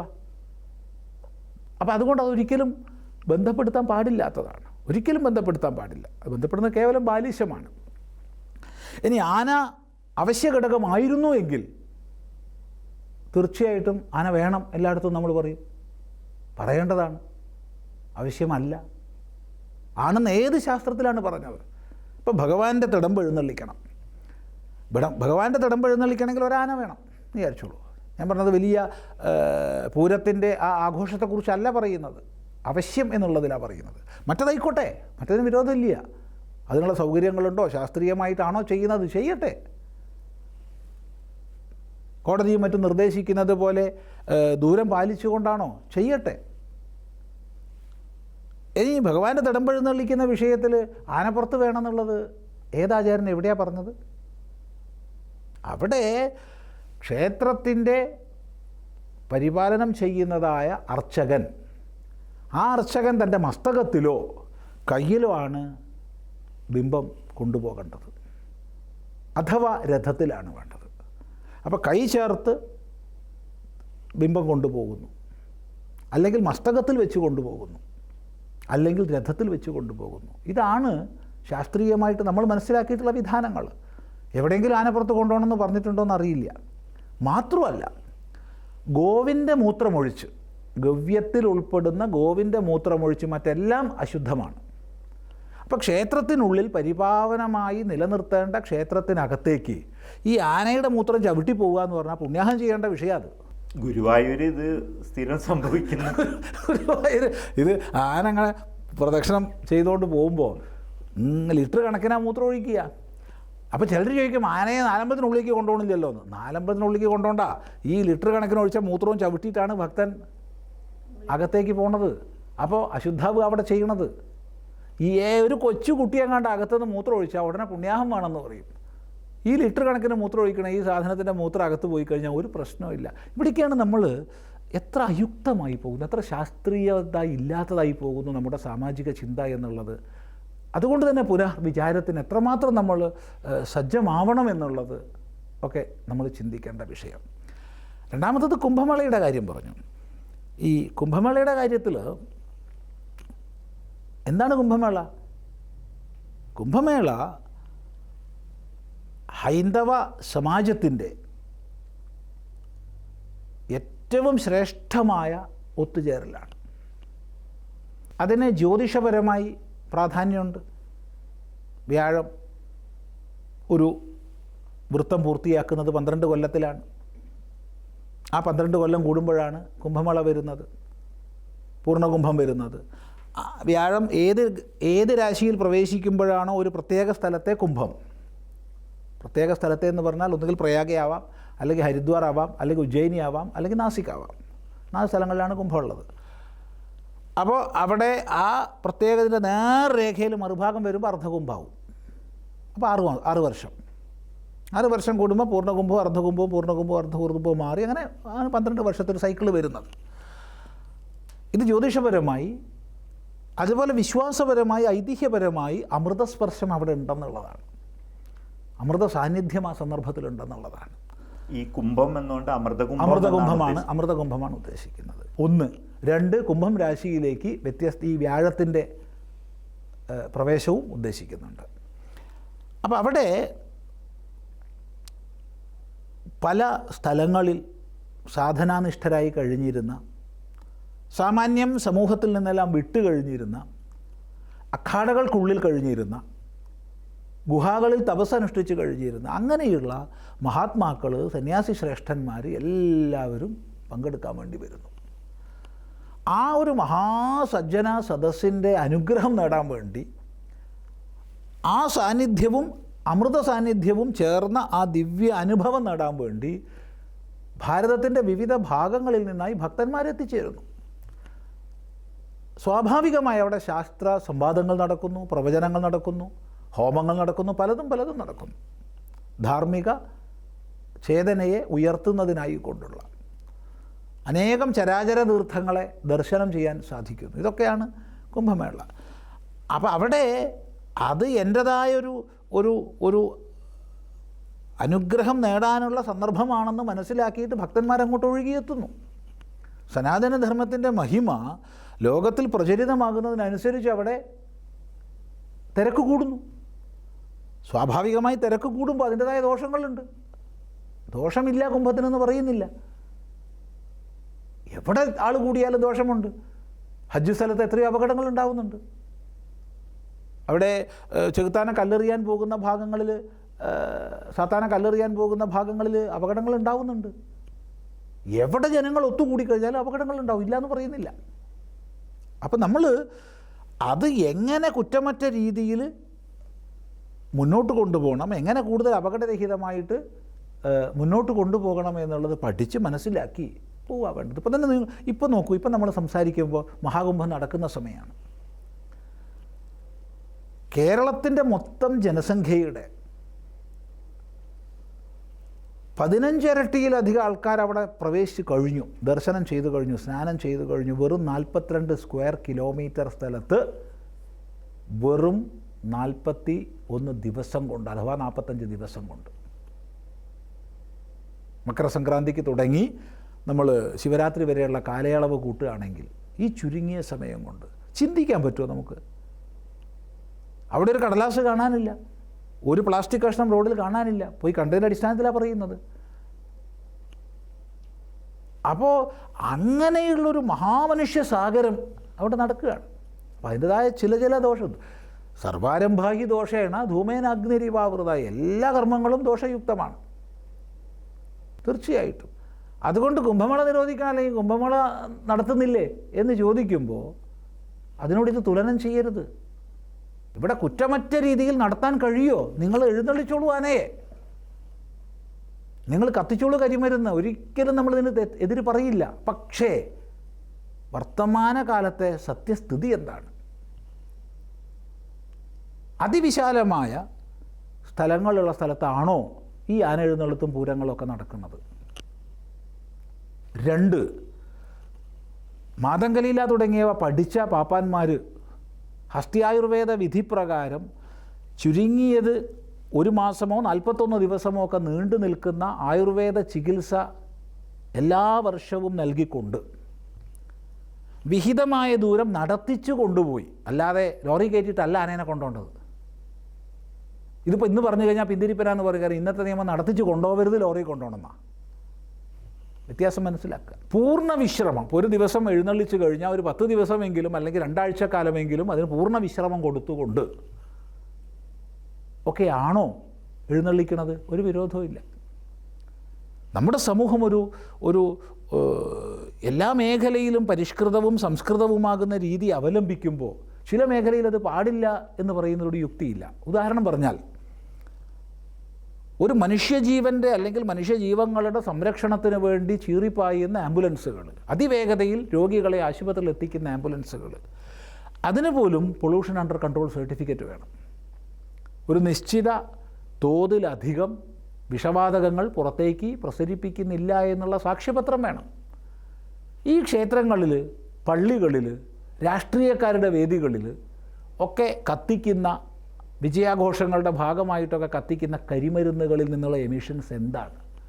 എത്ര സൾഫർ ഡൈ ഓക്സൈഡ് ഉണ്ട്, എത്ര ലെഡ് ഓക്സൈഡ് ഉണ്ട്, എത്ര കാർബൺ ഡൈ ഓക്സൈഡ് പോട്ടെ, എത്ര കാർബൺ മോണോക്സൈഡ് ഉണ്ട്? ആരെങ്കിലും ഇത് അളക്കുന്നുണ്ടോ? ആരളക്കണേ? എന്ത് വ്യവസ്ഥയുള്ളേ? ഇനി അതിൽ നിന്ന് പുറത്തേക്കുണ്ടാവുന്ന ശബ്ദങ്ങൾ, പ്രകമ്പനങ്ങൾ, അടുത്തുള്ള കുട്ടികൾക്കതുകൊണ്ടുണ്ടാവുന്ന ദോഷങ്ങൾ, ഗർഭിണികൾക്കുണ്ടാവുന്ന ദോഷങ്ങൾ, ഹൃദയരോഗികൾക്കുണ്ടാവുന്ന ഇത് വല്ലതും ശാസ്ത്രീയമായിട്ട് പഠിക്കുകയോ അതിനെ സംബന്ധിച്ച് നിയന്ത്രണങ്ങൾ ഏർപ്പെടുത്തുകയോ ചെയ്യുന്നുണ്ടോ? ഇവിടെ ഹിന്ദു, ക്രിസ്ത്യൻ, മുസ്ലിം ഒന്നും പറയുന്നില്ല. കാരണം ഇതിലെല്ലാവരും പങ്കാളികളാണ്. ഹിന്ദു ക്ഷേത്രങ്ങൾ, ചില ക്രിസ്ത്യൻ പള്ളികൾ, ചില മുസ്ലിം പള്ളികളിൽ ചന്ദനക്കുടം, ഉറൂസ് തുടങ്ങിയവയുടെ അനുബന്ധിച്ച് ഇതിനേക്കാളൊക്കെ അധികമായിട്ട് രാഷ്ട്രീയക്കാർ അവരുടെ തെരഞ്ഞെടുപ്പ് വിജയം തുടങ്ങിയവ ഇതിൻ്റെ ഭാഗമായിട്ടൊക്കെ ഈ താന്തോന്നിത്തം ചെയ്യുന്നുണ്ട്. ഇതുപോലെ തന്നെയാണ് ജനാവാസ കേന്ദ്രത്തിൽ ഉച്ചത്തിലുള്ള ലൗഡ് സ്പീക്കർ വെച്ചിട്ടുള്ള, അപ്പോൾ ഇത്ര ഡെസിബലിൽ അധികം ശബ്ദം പാടില്ല എന്ന് നിയമങ്ങളുണ്ട്. അതിനെ മുഴുവൻ ലംഘിച്ചുകൊണ്ട് ഇത് പറയുമ്പോഴത്തേക്ക് ഇത് ആചാരവിരുദ്ധനാവും, നമ്മൾ ധർമ്മവിരുദ്ധനാകും. നമ്മൾ ഇവിടെയാണ് നമ്മൾ മാറി ചിന്തിക്കണം എന്ന് പറയുന്നത്. ഇത് ഒരു മതത്തിൻ്റെ വിഷയമല്ലിത്. ആര് ചെയ്താലും തെറ്റാണെന്ന് ചൂണ്ടിക്കാണിക്കാൻ നമുക്ക് കഴിയണം. അപ്പോൾ ചോദ്യം വരും, ഇതൊക്കെയല്ലേ ധർമ്മവ്യവസ്ഥ? എന്നോടൊരു ക്ഷേത്ര കമ്മിറ്റി പ്രസിഡൻറ്റ് ചോദിച്ചു ഒരിക്കൽ, നേരിട്ട് മുഖത്ത് നോക്കി തന്നെയാണ്, അതുകൊണ്ട് മുഖത്ത് നോക്കി മറുപടിയും പറഞ്ഞു, സ്വാമി ഈ കരിമരുന്ന് വെടിമരുന്നൊക്കെ അനാദികാലമായിട്ടുള്ളതാണ്. ഞാൻ തൊഴുകൈകളോട് അദ്ദേഹത്തോട് ചോദിച്ചു, സഹോദര ഈ വെടിമരുന്ന് കണ്ടുപിടിച്ച് എത്ര കാലമായി? വെടിമരുന്ന് 16-ാം നൂറ്റാണ്ടോട് കൂടിയാണ് വ്യാപകമാകുന്നത്. അതിനുമുമ്പ് ക്ഷേത്രങ്ങളിൽ വെടിമരുന്നില്ല. ഒരു ഉദാഹരണം പറഞ്ഞത് മാത്രം. സ്വാമിജി ഇപ്പോൾ ആന എഴുന്നള്ളത്തിലെ ശാസ്ത്രീയത പറഞ്ഞ സമയത്തെ കോടതി നിർദ്ദേശം പാലിക്കണം എന്ന് പറഞ്ഞല്ലോ. കൃത്യമായിട്ട് അതിനെ ഇളവ് ചെയ്തു കൊടുക്കുകയാണ് നമ്മുടെ സർക്കാർ ചെയ്യുന്നത്. വളരെ പ്രധാനപ്പെട്ട വിഷയമാണ്. ഇപ്പോൾ ആനയെ എഴുന്നള്ളിക്കുന്നതിനെ സംബന്ധിച്ച് വ്യക്തമായ നിയമങ്ങൾ നിലനിൽക്കുന്ന ഒരു രാജ്യമാണ് നമ്മുടേത്. നിയമങ്ങളെന്ന് പറയുമ്പോൾ ലിഖിതങ്ങളായ നിയമങ്ങളോട് കൂടെ സുപ്രീം കോടതി, ഹൈക്കോടതി തുടങ്ങിയവയുടെ ഉത്തരവുകളും നിയമമായി പരിഗണിക്കപ്പെടുന്നു. 2012 ഗൈഡ് ലൈൻസ് റൂളുകൾ നിലവിലുണ്ട്. പക്ഷേ ഓരോ സന്ദർഭത്തിലും സർക്കാരുകൾ ഇളവുകൾ ചെയ്തു കൊടുക്കുന്നു, ഇളവുകൾ ചെയ്ത് ഉത്തരവിറക്കുന്നു. പിന്നെന്തിനാ റൂള്? അപ്പോൾ റൂളിൽ ഇളവ് ചെയ്ത് കൊടുക്കുന്നത് എന്തിനു വേണ്ടി? ചിന്തിക്കുക. അവിടെയാണ് നമ്മൾ നേരത്തെ പറഞ്ഞൊരു കണക്ക് ഓർമ്മിക്കേണ്ടത്. 2000-ഓളം ആനകൾ ഉണ്ടായിരുന്ന സ്ഥലത്ത് 100-ൽ താഴെ ക്ഷേത്രങ്ങളിലാണ് എഴുന്നള്ളിപ്പുണ്ടായിരുന്നത് എങ്കിൽ ഇന്ന് 300 ചില്ലാൻ ആനകളുള്ള സ്ഥലത്ത് 25,000-ഓളം ആനകൾ എഴുന്നള്ളിക്കപ്പെടുന്ന സ്ഥിതിയാണുള്ളത്. ഇത് സാമാന്യ ബുദ്ധിയുള്ള ആർക്കും ആലോചിച്ചാൽ മനസ്സിലാവും എത്രമാത്രം ഈ ജീവികൾ അസ്വസ്ഥതയുള്ളവരാകുമെന്ന്. ആ അസ്വസ്ഥതയുടെ നടുക്കാണ് ഈ കരിമരുന്നും പ്രയോഗവും പുതിയ ഈ ലേസർ ടെക്നോളജി അതും ഇതും ഒക്കെ ഉണ്ട്. ഇതൊക്കെ കൂടി വരുന്നത് അവർക്ക് ഏൽക്കുന്ന പീഡനങ്ങൾ എത്രയാണ്? അതേറ്റം ഒന്ന് ഓടിക്കഴിഞ്ഞാൽ എത്ര മനുഷ്യജീവനാണ് അതിൻ്റെ കാൽക്കീഴിൽ വരുന്നത്? ഇതൊക്കെ നമ്മൾ പറയുമ്പോൾ അനുഷ്ഠാന വിരുദ്ധനെന്ന് മുദ്ര കുത്തുന്നവർ സ്വന്തം പുത്രനോ പുത്രിയോ സ്വന്തം പത്നിയോ പതിയോ ആ കാൽക്കീഴിൽ അമർന്ന് എല്ല് പൊട്ടി നുറുങ്ങി കിടക്കുമ്പോഴാണ് ഇതിനെപ്പറ്റി ചിന്തിക്കുക. കാരണം വൈകാരികമായ മനസ്സിന് നമ്മൾ ഇത്തരം കാര്യങ്ങൾ പറയുമ്പോൾ അത് അപഥ്യമായിട്ടാണ് തോന്നുന്നത്. എന്ത് ചെയ്യാനൊക്കും? സ്വാമിജി അശാസ്ത്രീയം എന്ന് പറഞ്ഞത് ഇപ്പോൾ വളരെ കൃത്യമായിട്ട് മനസ്സിലായി എന്താണ് അശാസ്ത്രീയം എന്ന്. പിന്നെ മാതംഗലീല തുടങ്ങിയ ഗ്രന്ഥങ്ങൾ പാപ്പാൻ പഠിക്കണം എന്ന് പറഞ്ഞു.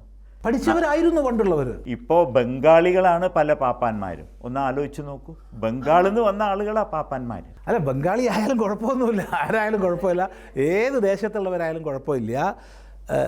സ്നേഹിക്കണം. ഇപ്പോൾ ആനയെ സ്വന്തം മക്കളെപ്പോലെയോ അതിലധികമോ സ്നേഹിച്ച് എത്രയോ ആന ഉടമസ്ഥന്മാരും ആന പാപ്പാന്മാരും ഉള്ള നാടാണ് നമ്മുടേത്. അത് നമ്മൾ മറക്കരുത്. പക്ഷെ അതിൽ നിന്ന് മാറി ഇപ്പോൾ സമ്പത്ത് ആർജിക്കാനുള്ള ഒരു ഉപാധി മാത്രമായി ആന ഉടമസ്ഥന്മാർക്ക് തീരുമ്പോൾ, എല്ലാവരും അങ്ങനെയാണെന്നല്ല പറഞ്ഞത്, ഭൂരിഭാഗവും അങ്ങനെയാകുമ്പോൾ ഇതിനെ ഏത് തരത്തിലും ഉപദ്രവിച്ച് ഒരു സ്ഥലത്ത് മറ്റൊരു സ്ഥലത്തേക്ക് അമിത വേഗതയിൽ കൊണ്ടുപോവുക മാത്രം തൊഴിലാക്കിയിരിക്കുന്നവർ അതിനെ നയിക്കുമ്പോൾ ഇതെന്തോ തങ്ങളുടെ ഒരു വൈകാരികമായ ആനന്ദത്തിൻ്റെ ഉപാധിയായിട്ട് ഈ ജന്തു എഴുന്നള്ളുന്നത് അങ്ങനെ കാണുന്ന ആ ഒരു ഹരം അങ്ങനെ ഉണ്ടല്ലോ, അതനുഭവിക്കുന്നവർ, ഇതെല്ലാം കൂടി കൂടുന്നൊരു സമൂഹമാണ് ഈ അബദ്ധങ്ങൾ ഉണ്ടാക്കി വയ്ക്കുന്നത്. ഇതൊന്നും ഭക്തിയുടെയോ അനുഷ്ഠാനത്തിൻ്റെയോ ഭാഗമല്ല. ഈ സമൂഹത്തിൻ്റെ പറഞ്ഞപ്പോൾ സ്വാമിജി വളരെ ആളുകൾ ഉപേക്ഷിക്കേണ്ട ഒരു പ്രവണതയുണ്ട്. സിനിമാ നടന്മാർക്കും ക്രിക്കറ്റ് താരങ്ങൾക്കും ഉള്ളതിനേക്കാൾ പല ആനകൾക്കും ഫാൻസ് അസോസിയേഷനും വരെ നാട്ടിൽ നിലവിലുണ്ട്. അത് സന്തോഷം, നല്ലത്. ഈ ആനപ്രേമം എന്ന് പറയുമ്പോഴേ ആനകളോടുള്ള ഇഷ്ടമല്ല ശരിക്ക്, ഈ പറഞ്ഞതുപോലെ അവരെങ്ങനെ എഴുന്നള്ളിക്കുന്നത് കാണുന്നതിനുള്ള ഒരു ഇഷ്ടം, അതാണ് ഈ ആനപ്രേമം എന്ന് പറഞ്ഞിട്ട്. അപ്പൊ ഈ വിഷയമൊക്കെ വരുന്ന സമയത്ത് ഒരുപാട് പേര് ഫേസ്ബുക്കിലൊക്കെ കമന്റ് ചെയ്യുന്നത് ഇതാണ്, ആനപ്രേമികൾ എന്നുള്ള പേരിലാണ് അവർ പറയുന്നത്. ഏതായാലും പ്രേമി ആണെങ്കിൽ അതിനെ അതിൻ്റെ ഒരു സഹജഭാവത്തിൽ ആനന്ദിക്കാൻ വിടുകയാണ് വേണ്ടത് പ്രേമുള്ള ആൾ. ഇനി അല്ല, ഒരു വാദം പറയാം, ഈ ആനകളെ ഐതിഹാസിക കാലത്തിൽ തന്നെ നമുക്ക് കാണാൻ കഴിയും. ഐതിഹാസികമായാലും പൗരാണികമായാലും നമ്മൾ മെരുക്കുകയും മനുഷ്യാവശ്യത്തിന് ഉപയോഗിക്കുകയും ചെയ്തിട്ടുണ്ട്. ഉദാഹരണം പറഞ്ഞാൽ നമ്മുടെ അടിസ്ഥാനമായ സേനാ വിഭാഗത്തിൽ തന്നെ ആന, കുതിര, തേര്, കാലാൾ എന്നിവയാണ്. അപ്പോൾ ലക്ഷക്കണക്കിന് ആനകൾ ഓരോ രാജാക്കന്മാരുടെയും ഉപാധിയായിട്ടുണ്ട്. ഇന്നത്തെ കാലത്ത് പറയുക ടാങ്ക് പോലെയൊക്കെയാണ് പണ്ട് മഹാഭാരത അതെ, യുദ്ധവർണ്ണനയിലൊക്കെ ഉണ്ട്. ഉപയോഗിച്ചിരുന്നത്. അപ്പോൾ ആ രീതിയിൽ തന്നെയാണ് ഇന്ന് വേണ്ടത് വെച്ചാൽ നമ്മുടെ എല്ലാ സംവിധാനങ്ങളും അങ്ങനെ ആവണം. ഇന്ന് നമുക്കതിൻ്റെ ആവശ്യങ്ങളില്ല. പിന്നെ വേറൊരു നേരം പോക്ക് പലപ്പോഴും ഉള്ളത്, ഈ ഐരാവത സമമായ ആനയ്ക്ക് മുകളിൽ വേണം ദേവൻ എഴുന്നള്ളിക്കേണ്ടതെന്ന് ചില സംസ്കൃത വാക്യങ്ങളെ സമുദ്ധരിച്ചുകൊണ്ട് പലരും അഭിപ്രായങ്ങൾ പറയാറുണ്ട്. നമുക്ക് പറയാനുള്ളത്, ഐരാവത സമമാണെന്നുണ്ടെങ്കിൽ 4 കൊമ്പുള്ള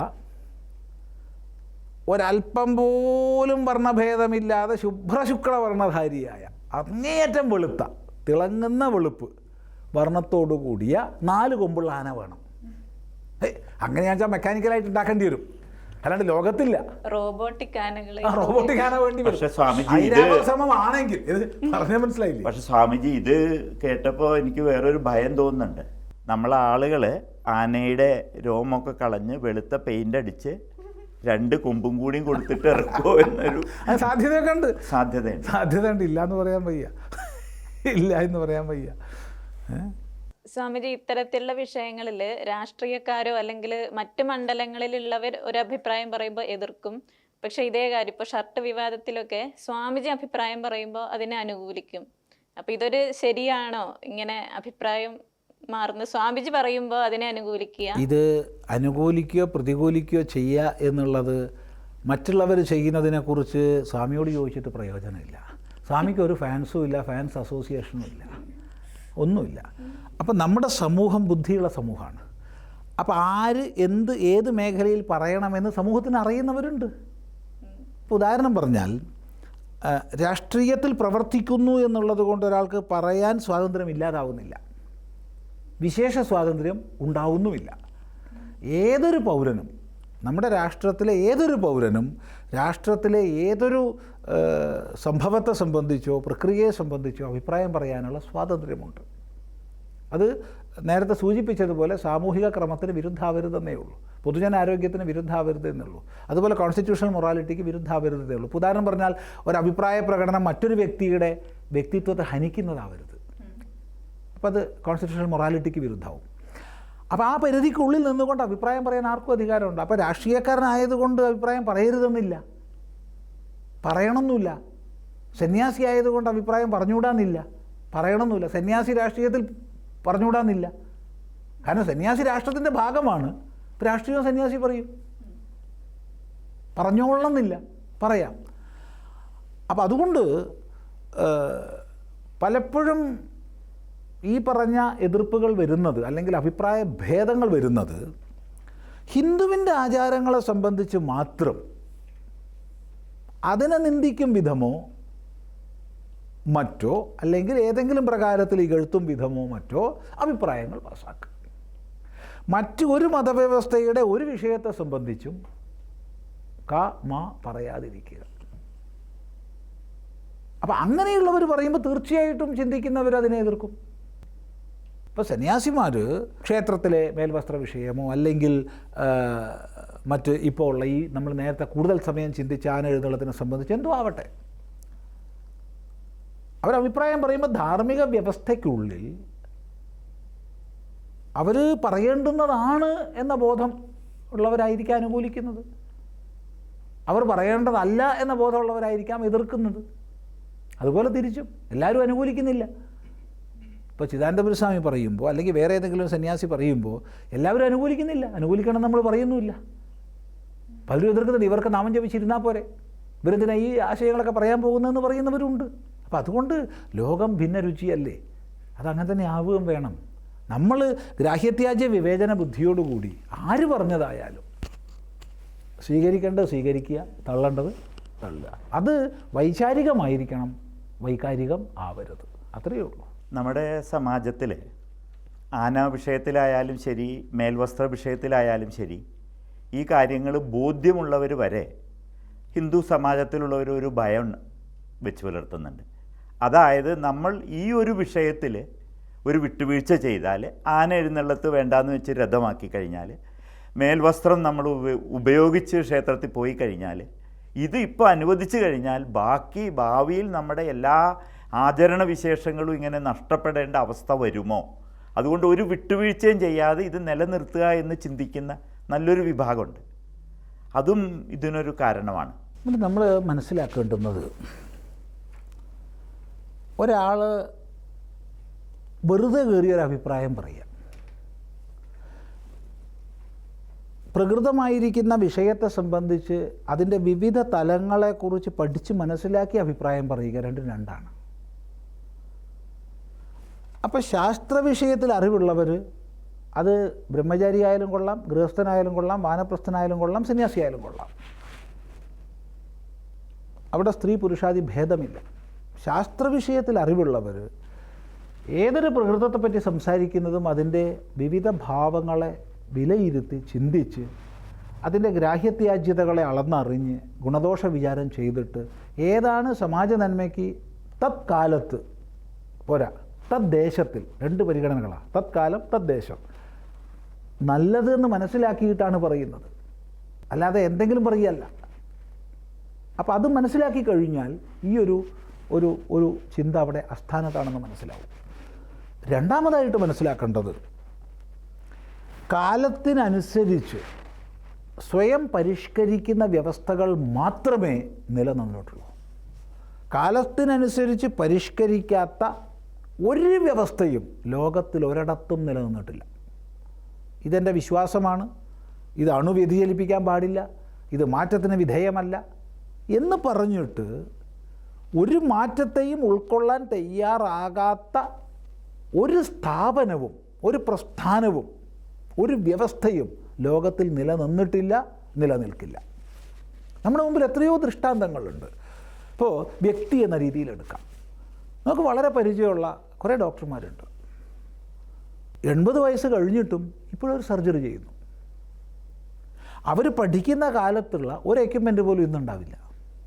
ഇന്നത്തെ ഒരു ടെക്നോളജിയും അവരന്ന് പഠിച്ചിട്ടില്ല. പിന്നെ എങ്ങനെയാണ് ഇന്ന് സാധിക്കുന്നത്? അപ്പോൾ കാലത്തിനനുസരിച്ച് അവർ സ്വയം പാകപ്പെടുത്തിക്കൊണ്ടിരുന്നു. നമ്മൾ നോക്കൂ, കാലത്തിനനുസരിച്ച് പരിഷ്കരിക്കാൻ തയ്യാറില്ലാത്ത സ്ഥാപനങ്ങൾ എത്ര നശിച്ചു നമ്മുടെ ഇടയ്ക്ക്, എത്ര ക്ഷയിച്ചു പോയി. വളരെ പ്രധാനമാണ്. ഏതൊരു ജീവിത വ്യവസ്ഥയും കാലത്തിനനുസരിച്ച് നമ്മൾ ക്രമീകരിക്കുന്നില്ലെങ്കിൽ, ഒരു ഇംഗ്ലീഷ് പദം എടുത്താൽ അപ്ഡേറ്റ് ചെയ്യുന്നില്ലെങ്കിൽ അത് നിലനിൽക്കില്ല. ഇത് മനസ്സിലാക്കിയിട്ടാണ് നമ്മുടെ പൂർവാചാര്യന്മാർ വിദ്വൽ സഭകൾ ചേരുമായിരുന്നു. ആ വിദ്വൽ സഭകളിൽ ചർച്ച ചെയ്ത് കാലത്തിനനുസരിച്ച് ഓരോ ധർമ്മത്തിൻ്റെയും പരിവർത്തന വിധേയമായ അംശങ്ങളെ പ്രഖ്യാപിക്കുമായിരുന്നു. അങ്ങനെ വിദ്വൽ സഭകളിലൂടെയും ആചാര്യ ഉപദേശങ്ങളിലൂടെയും ഒക്കെ ആണ് ഈ സനാതനധർമ്മം കാലത്തിനനുസരിച്ച് മാറ്റത്തിന് വിധേയമായി നിലനിന്നത്.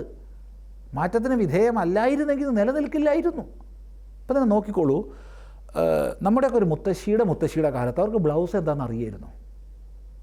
അറിയില്ലായിരുന്നു. ഒരു ബ്ലൗസ് കണ്ടിട്ടില്ല. ഏറി വന്നവർ നേരിയത്. ആ നേരിയതിന് വല്ല ചടങ്ങിനൊക്കെ പോകുമ്പോഴേ ഉള്ളൂ. വീട്ടിലും നാട്ടിലൊന്നും നേരിയതിടില്ല. അവർക്ക് മേൽവസ്ത്രം ഉണ്ടായിരുന്നില്ല. പക്ഷേ ക്രമേണ നേരിയത് വന്നു,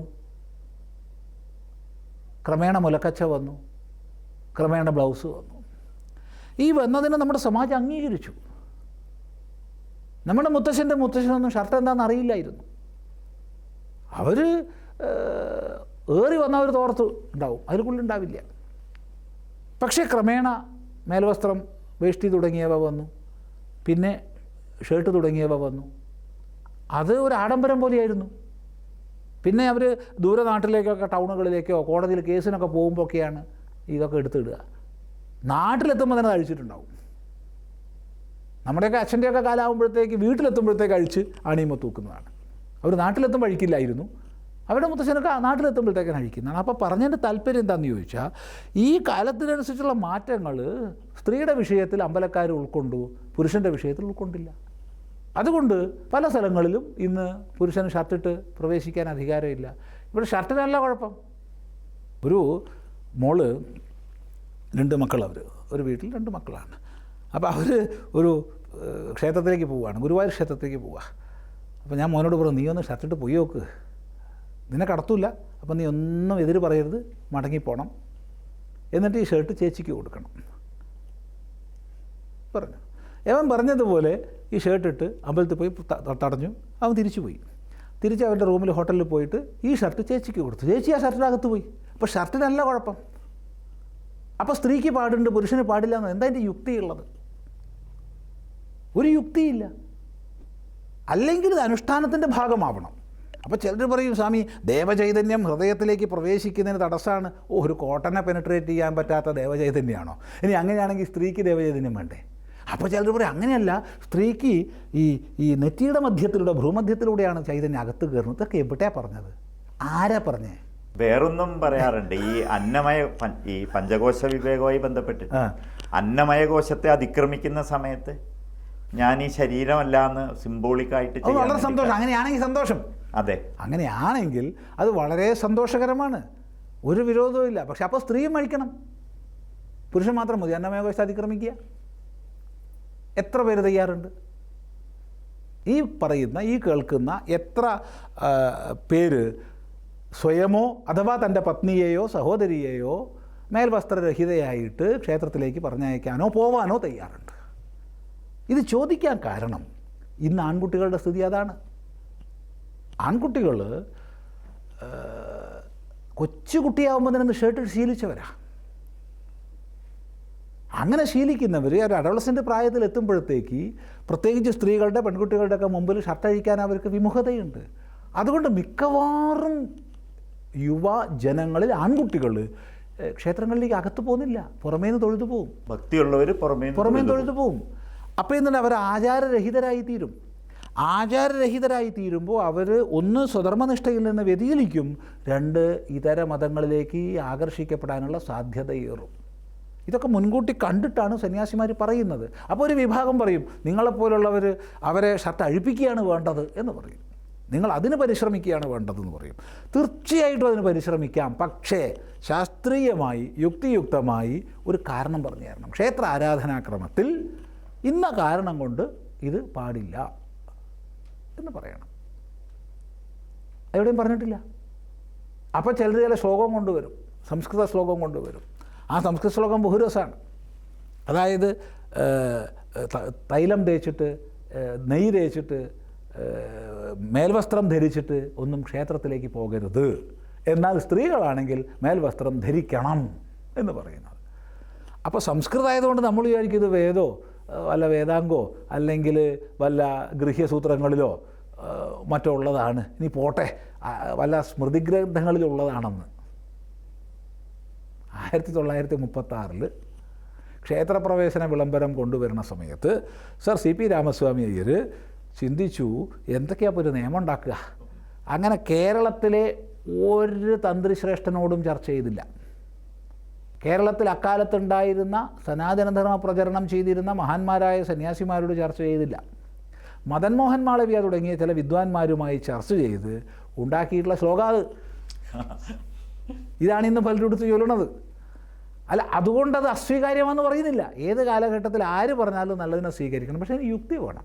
അത് സ്ത്രീകളുടെ കാര്യത്തിൽ ഇപ്പൊ ചുരിദാർ ധരിച്ചിട്ട് കയറാം എന്നൊക്കെ ആയിട്ടുണ്ട്, പക്ഷെ പുരുഷന്മാരുടെ കാര്യത്തിൽ ഷർട്ടിന്റെ കാര്യത്തിൽ മാറ്റം വരുന്നില്ല. ഇവിടെ സത്യസന്ധമായി പറഞ്ഞാൽ ഷർട്ട് ഇടണ്ടെന്നാണ് എൻ്റെ അഭിപ്രായം. അപ്പോഴെങ്കിലും ഒന്ന് വെയിലും കാറ്റും കൊള്ളട്ടെ, അപ്പോഴെങ്കിലും ഒരു വൈറ്റമിൻ ഡി ഒക്കെ ഉള്ളിലെത്തട്ടെ, അപ്പോഴെങ്കിലും ഒന്ന് പ്രകൃതിയായിട്ട് ചേരട്ടെ. അതോടൊപ്പം സ്വാമിജി വേറൊരു കാര്യം, തിരക്കുള്ള ക്ഷേത്രങ്ങളിൽ അതാണ് പറയാൻ പോണത്. അപ്പോൾ അതുകൊണ്ട് അപ്പോഴെങ്കിലും ഒന്ന് ഷർട്ട് അഴിച്ച് ശീലിക്കട്ടെ എന്നാണ് വ്യക്തിപരമായ എൻ്റെ അഭിപ്രായം. ഇന്ന് ഇവിടെ പ്രത്യേകിച്ച് എടുത്തു പറയട്ടെ, കഴിഞ്ഞ 35 വർഷമായി ഈ ദിവസം വരെ ക്ഷേത്രത്തിൽ പോകുമ്പോൾ ഷർട്ട് ഇടണമെന്ന് ചിദാനന്ദപുരി സ്വാമി പറഞ്ഞിട്ടില്ല, ഒട്ട് പറയുകയില്ല. മറിച്ച് ഷർട്ട് അഴിക്കാൻ നിർബന്ധിക്കരുത് എന്നാണ്. രണ്ടും രണ്ടാണ്. അഴിക്കാൻ നിർബന്ധിക്കരുതെന്ന് പറഞ്ഞാൽ ഇടാതെ പോകേണ്ടവനും ഇടാണ്ട് പോവാം, ഇട്ട് പോകേണ്ടവനും ഇട്ട് പോവാം. ഇനി തിരക്കേറിയ ക്ഷേത്രങ്ങളിൽ നിശ്ചയമായും എന്തെങ്കിലും മേൽവസ്ത്രം വേണമെന്നാണ് അഭിപ്രായം. ഇപ്പം ഗുരുവായൂർ തന്നെ ഉദാഹരണം എടുത്തോളൂ. വളരെ കൃത്യനിഷ്ഠയോടുകൂടി സമയക്രമത്തിനനുസരിച്ച് പൂജ നടക്കുന്ന സ്ഥലമാണ്. അപ്പോൾ തിരക്കേറിയ സന്ദർഭത്തിൽ ഭക്തന്മാർ കൂടി നിൽക്കുമ്പോൾ അവിടെ അടച്ചു കഴിഞ്ഞാൽ ഇവിടെ കൂടി നിൽക്കുകയായി, വിയർത്തൊഴുകി നട തുറക്കുമ്പോഴത്തേക്ക് ഇയാളുടെ ദേഹത്തെ വിയർപ്പ് മുഴുവൻ മറ്റേയാളുടെ ദേഹത്തായിരിക്കും, രോഗാണുക്കൾ മുഴുവൻ അവധയാവും.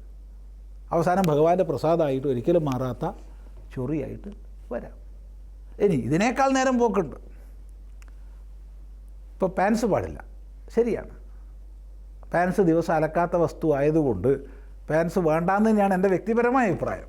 കാരണം ഇത് പാൻസ് ഉപയോഗിക്കുന്നവർ ദിവസം അലക്കാറില്ല എന്നുള്ളതൊരു സത്യമാണ്. കാരണം ക്ഷേത്രത്തിൽ പോകുമ്പോൾ വസ്ത്രശുദ്ധി മുഖ്യമാണ്.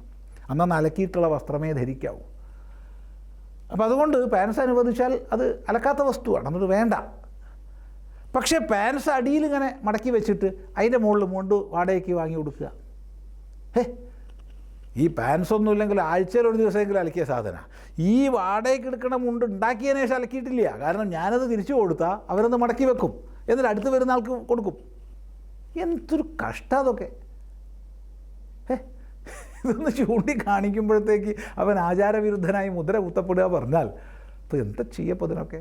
അതുപോലെ സ്വാമിജി ശബരിമല സ്ത്രീ പ്രവേശം, പിന്നെ അതുപോലെ ബലികർമ്മങ്ങൾ, അത്തരത്തിലുള്ള വിഷയങ്ങളിൽ സ്വാമിജി ആദ്യം ഒരഭിപ്രായം പറഞ്ഞു. പിന്നീട് ചില സംഘടനകൾ അഭിപ്രായം മാറ്റിയപ്പോൾ സ്വാമിജിയുടെ അഭിപ്രായം മാറ്റി പറഞ്ഞു. അങ്ങനെയൊക്കെ ചിലർ പറയുന്നുണ്ട്. അപ്പോൾ അതുപോലെ ഈ കാര്യത്തിൽ ആന എഴുന്നള്ളിപ്പ്, കരിമരുന്ന് പ്രയോഗം, അത്തരത്തിലുള്ള വിഷയങ്ങളിലും പിന്നീട് സ്വാമിജി അഭിപ്രായം മാറ്റില്ലേ എന്നൊക്കെയുള്ളൊരു ചോദ്യങ്ങൾ വരുന്നുണ്ട്. മനുഷ്യരാണെങ്കിൽ ബുദ്ധിവികാസം സംഭവിക്കുമ്പോൾ അഭിപ്രായം മാറിക്കൊണ്ടേയിരിക്കും, അതിൽ വിരോധമില്ല. ഇപ്പോൾ ഇന്നുള്ള അഭിപ്രായം തന്നെയായിരിക്കണം നാളെയെന്നൊന്നുമില്ല. പക്ഷേ ഇപ്പോൾ സൂചിപ്പിച്ച രണ്ട് വിഷയങ്ങളാണ് ഇപ്പോൾ സൂചിപ്പിക്കപ്പെട്ടത്. ഒന്ന് ക്ഷേത്രത്തിലുള്ള ബലി തുടങ്ങിയവ, രണ്ട് ശബരിമലയിലുള്ള സ്ത്രീ പ്രവേശം തുടങ്ങിയവ. ഇതിൽ ചിദാനന്ദപുരസ്വാമി പണ്ട് പറഞ്ഞിരുന്നതിൽ നിന്ന് മാറ്റി പറഞ്ഞു എന്ന്. അങ്ങനെ ആരാക്ഷേപിച്ചാലും നമുക്കൊരു വിരോധമില്ല. പക്ഷേ ഒന്ന് ഉറപ്പിച്ച് പറയുന്നു, നമ്മൾ പൊതുസമൂഹത്തിൽ പ്രഭാഷണം ചെയ്യാൻ തുടങ്ങിയതിന് ശേഷം 1990 മണ്ഡലകാലം മുതൽ ഇങ്ങോട്ട്, ക്ഷമിക്കണം, അതിനു മുമ്പ് 90 രാമായണ മാസക്കാലം മുതൽക്ക് ഇങ്ങോട്ട് ഇന്ന് വരെ ഈ വക വിഷയങ്ങളിൽ അഭിപ്രായം മാറ്റേണ്ടി വന്നിട്ടില്ല. അന്നും ഇന്നും ഒന്നാണ്. നമുക്ക് ബലി വിഷയം എടുക്കാം.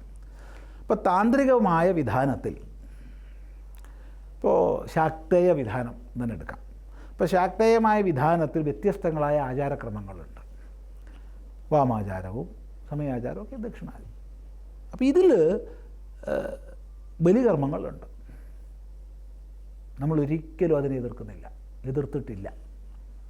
എവിടെ എതിർത്തിട്ടുണ്ടോ ആ പറഞ്ഞ വാക്കുകൾ ശ്രദ്ധിച്ചാൽ മനസ്സിലാവും. സമ്പ്രദായത്തിന് വിരുദ്ധമായ ഹിംസകൾ, സമ്പ്രദായത്തിന് വിരുദ്ധമായ മദ്യം തുടങ്ങിയവ വെച്ചുള്ള പൂജകൾ, അതിനെ അന്നും എതിർത്തിട്ടുണ്ട്, ഇന്നും എതിർക്കും, എന്നും എതിർക്കും. അപ്പോൾ പൂജാവിധാനങ്ങൾ ഒരിക്കലും ഉത്തമം, മധ്യമം, അധമം എന്നില്ല. പ്രത്യേകം ശ്രദ്ധിക്കേണ്ടതാണ്. പൂജയാണോ അത് ഉത്തമമാണ്. ഉത്തമം, മധ്യമം, അധമം എന്നില്ല. പിന്നെ എന്താ ഉള്ളത്? സാത്വികം, രാജസികം, താമസികം എന്നുണ്ട്. അപ്പോൾ സാത്വിക ദേവതകളെ സാത്വിക ദ്രവ്യങ്ങൾ ഉപയോഗിച്ച് സാത്വിക വിധാനത്തിൽ പൂജിക്കുന്നു. അതുപോലെ രാജസിക ദേവതകളെ രാജസിക വിധാനത്തിൽ രാജസിക ദ്രവ്യങ്ങളെ ഉപയോഗിച്ച് പൂജിക്കുന്നു. താമസിക ദേവതകളെ താമസിക വിധാനത്തിൽ താമസിക ദ്രവ്യങ്ങൾ ഉപയോഗിച്ച് പൂജിക്കുന്നു. ഇതൊക്കെ ഉത്തമമാണ്. ഇത് മൂന്നും ഉത്തമമാണ്. ഉത്തമമല്ല എന്ന് ഏത് നിമിഷം തോന്നുന്നുണ്ടോ അപ്പോൾ നിർത്തണം. ഉത്തമമാണ്. എന്നാൽ ഇവിടെയൊക്കെ ഗുരുപദേശ ക്രമങ്ങളുണ്ട്. എല്ലാം ഒന്നും രേഖപ്പെടുത്തപ്പെട്ടതല്ല, പുസ്തകമല്ല. മന്ത്രശാസ്ത്രം എന്ന് പറഞ്ഞാൽ അത് പുസ്തകമല്ല. മന്ത്രശാസ്ത്രം പുസ്തകമാക്കുക അല്ല വേണ്ടത്. അത് ഗുരു, ശിഷ്യ, പ്രശിഷ്യ, തച്ചിഷ്യ പരമ്പരയിലൂടെ വരികയാണ്. അപ്പോൾ വനവാസികൾക്കിടയ്ക്ക് അവിടുത്തെ ഒരു ഗുരുപദേശ ക്രമമുണ്ട്. വാമാചാരം ചെയ്യുന്നവർക്കിടയ്ക്ക് അതിനുള്ളൊരു ക്രമമുണ്ട്. അത് ശൈവമായാലും വൈഷ്ണവമായാലും ശക്തയമായാലും ഒക്കെ ആ ക്രമമുണ്ട്. ആ ക്രമത്തിനനുസരിച്ച് വേണം. ഉദാഹരണം പറഞ്ഞാൽ രാജസികമായ വിധാനത്തിൽ ഒരു ക്ഷേത്രത്തിൽ പൂജ നടക്കുകയാണ്, ഒരു കാവിൽ പൂജ നടക്കുകയാണ്. രാജസിക വിധാനത്തിൽ എന്ന് വിചാരിച്ചോളൂ. ഇനി കാവിലല്ല, അവനവൻ്റെ ഗൃഹത്തിൽ നടക്കുകയാണ്, ശാക്തേയ വിധാനത്തിൽ. അവിടെ ഒരു ഗുരുപദേശപ്രകാരം മദ്യം പ്രത്യേകിച്ച് ശ്രദ്ധിക്കുക, സ്കോച്ച് വിസ്കിയോ റമ്മോ ബ്രാൻഡിയോ അല്ല. ശുദ്ധമായി സ്വയം വാറ്റിയെടുത്ത അഥവാ ഉപാസനാഭാവത്തോടുകൂടി വാറ്റിയെടുത്ത ചാരായമാണ്. അയാൾ നേദിച്ച ഒരു കുഴപ്പമില്ല. അതിന് നമ്മൾ എതിർത്തിട്ടില്ല, എതിർക്കുകയില്ല. നേരെ മറിച്ച് അതിൻ്റെ പേരിൽ കേസ് കണക്കിന് ബ്രാൻഡിയും വിസ്കിയും റമ്മും കൊണ്ടുവന്ന് കുട്ടികളെ മദ്യപാനികളാക്കുന്ന ആഭാസത്തെ എതിർക്കും. അന്നും എതിർത്തു, ഇന്നും എതിർത്തു. അതിന് ഫലമുണ്ടോ ഇല്ലയോ എന്നുള്ള ചോദ്യമില്ല. പക്ഷേ ശരിയല്ല എന്ന് ചൂണ്ടിക്കാണിക്കേണ്ടത് നമ്മുടെ ധർമ്മമാണ്. ഇതുപോലെ തന്നെ മാത്രയിൽ ഒരാൾ മാംസം നിവേദിച്ചു, അതിന് നമ്മൾ അനുകൂലിക്കും. ആ മാത്രാരഹിതമായിട്ട്, ഗുരുപദേശരഹിതമായിട്ട് നൂറുകണക്കിന് ജന്തുക്കളെ കൊണ്ടുവന്ന് കൊല്ലുന്ന ഹിംസയെ നമുക്ക് അനുകൂലിക്കാൻ പറ്റില്ല. ഇത് രണ്ടും രണ്ടാണ്. അപ്പം ഗ്രാമ്യമായാലും വന്യമായാലും പൂജയ്ക്കൊക്കെ മന്ത്രത്തിനൊക്കെ ഒരു ഗുരു ശിഷ്യ സമ്പ്രദായമുണ്ട്. ആ സമ്പ്രദായത്തെ പാലിച്ചുകൊണ്ട് വേണം ആരായാലും ചെയ്യേണ്ടത്. ഇത് മനസ്സിലാക്കേണ്ടതാണ്. അതിനന്നും ഇന്നും ഒരുപോലെയാണ്. 2 ശബരിമല വിഷയത്തിൽ സ്വാമി പറഞ്ഞു എന്ന് പറഞ്ഞു. അത് ബഹുരസകരമാണ്.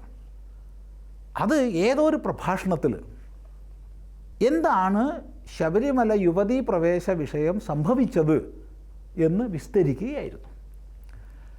അങ്ങനെ വിസ്തരിക്കുന്ന സമയത്ത് യങ് ലോയേഴ്സ് ഫോറം സുപ്രീം കോടതിയിൽ ഇങ്ങനൊരു കേസ് കൊടുത്തു.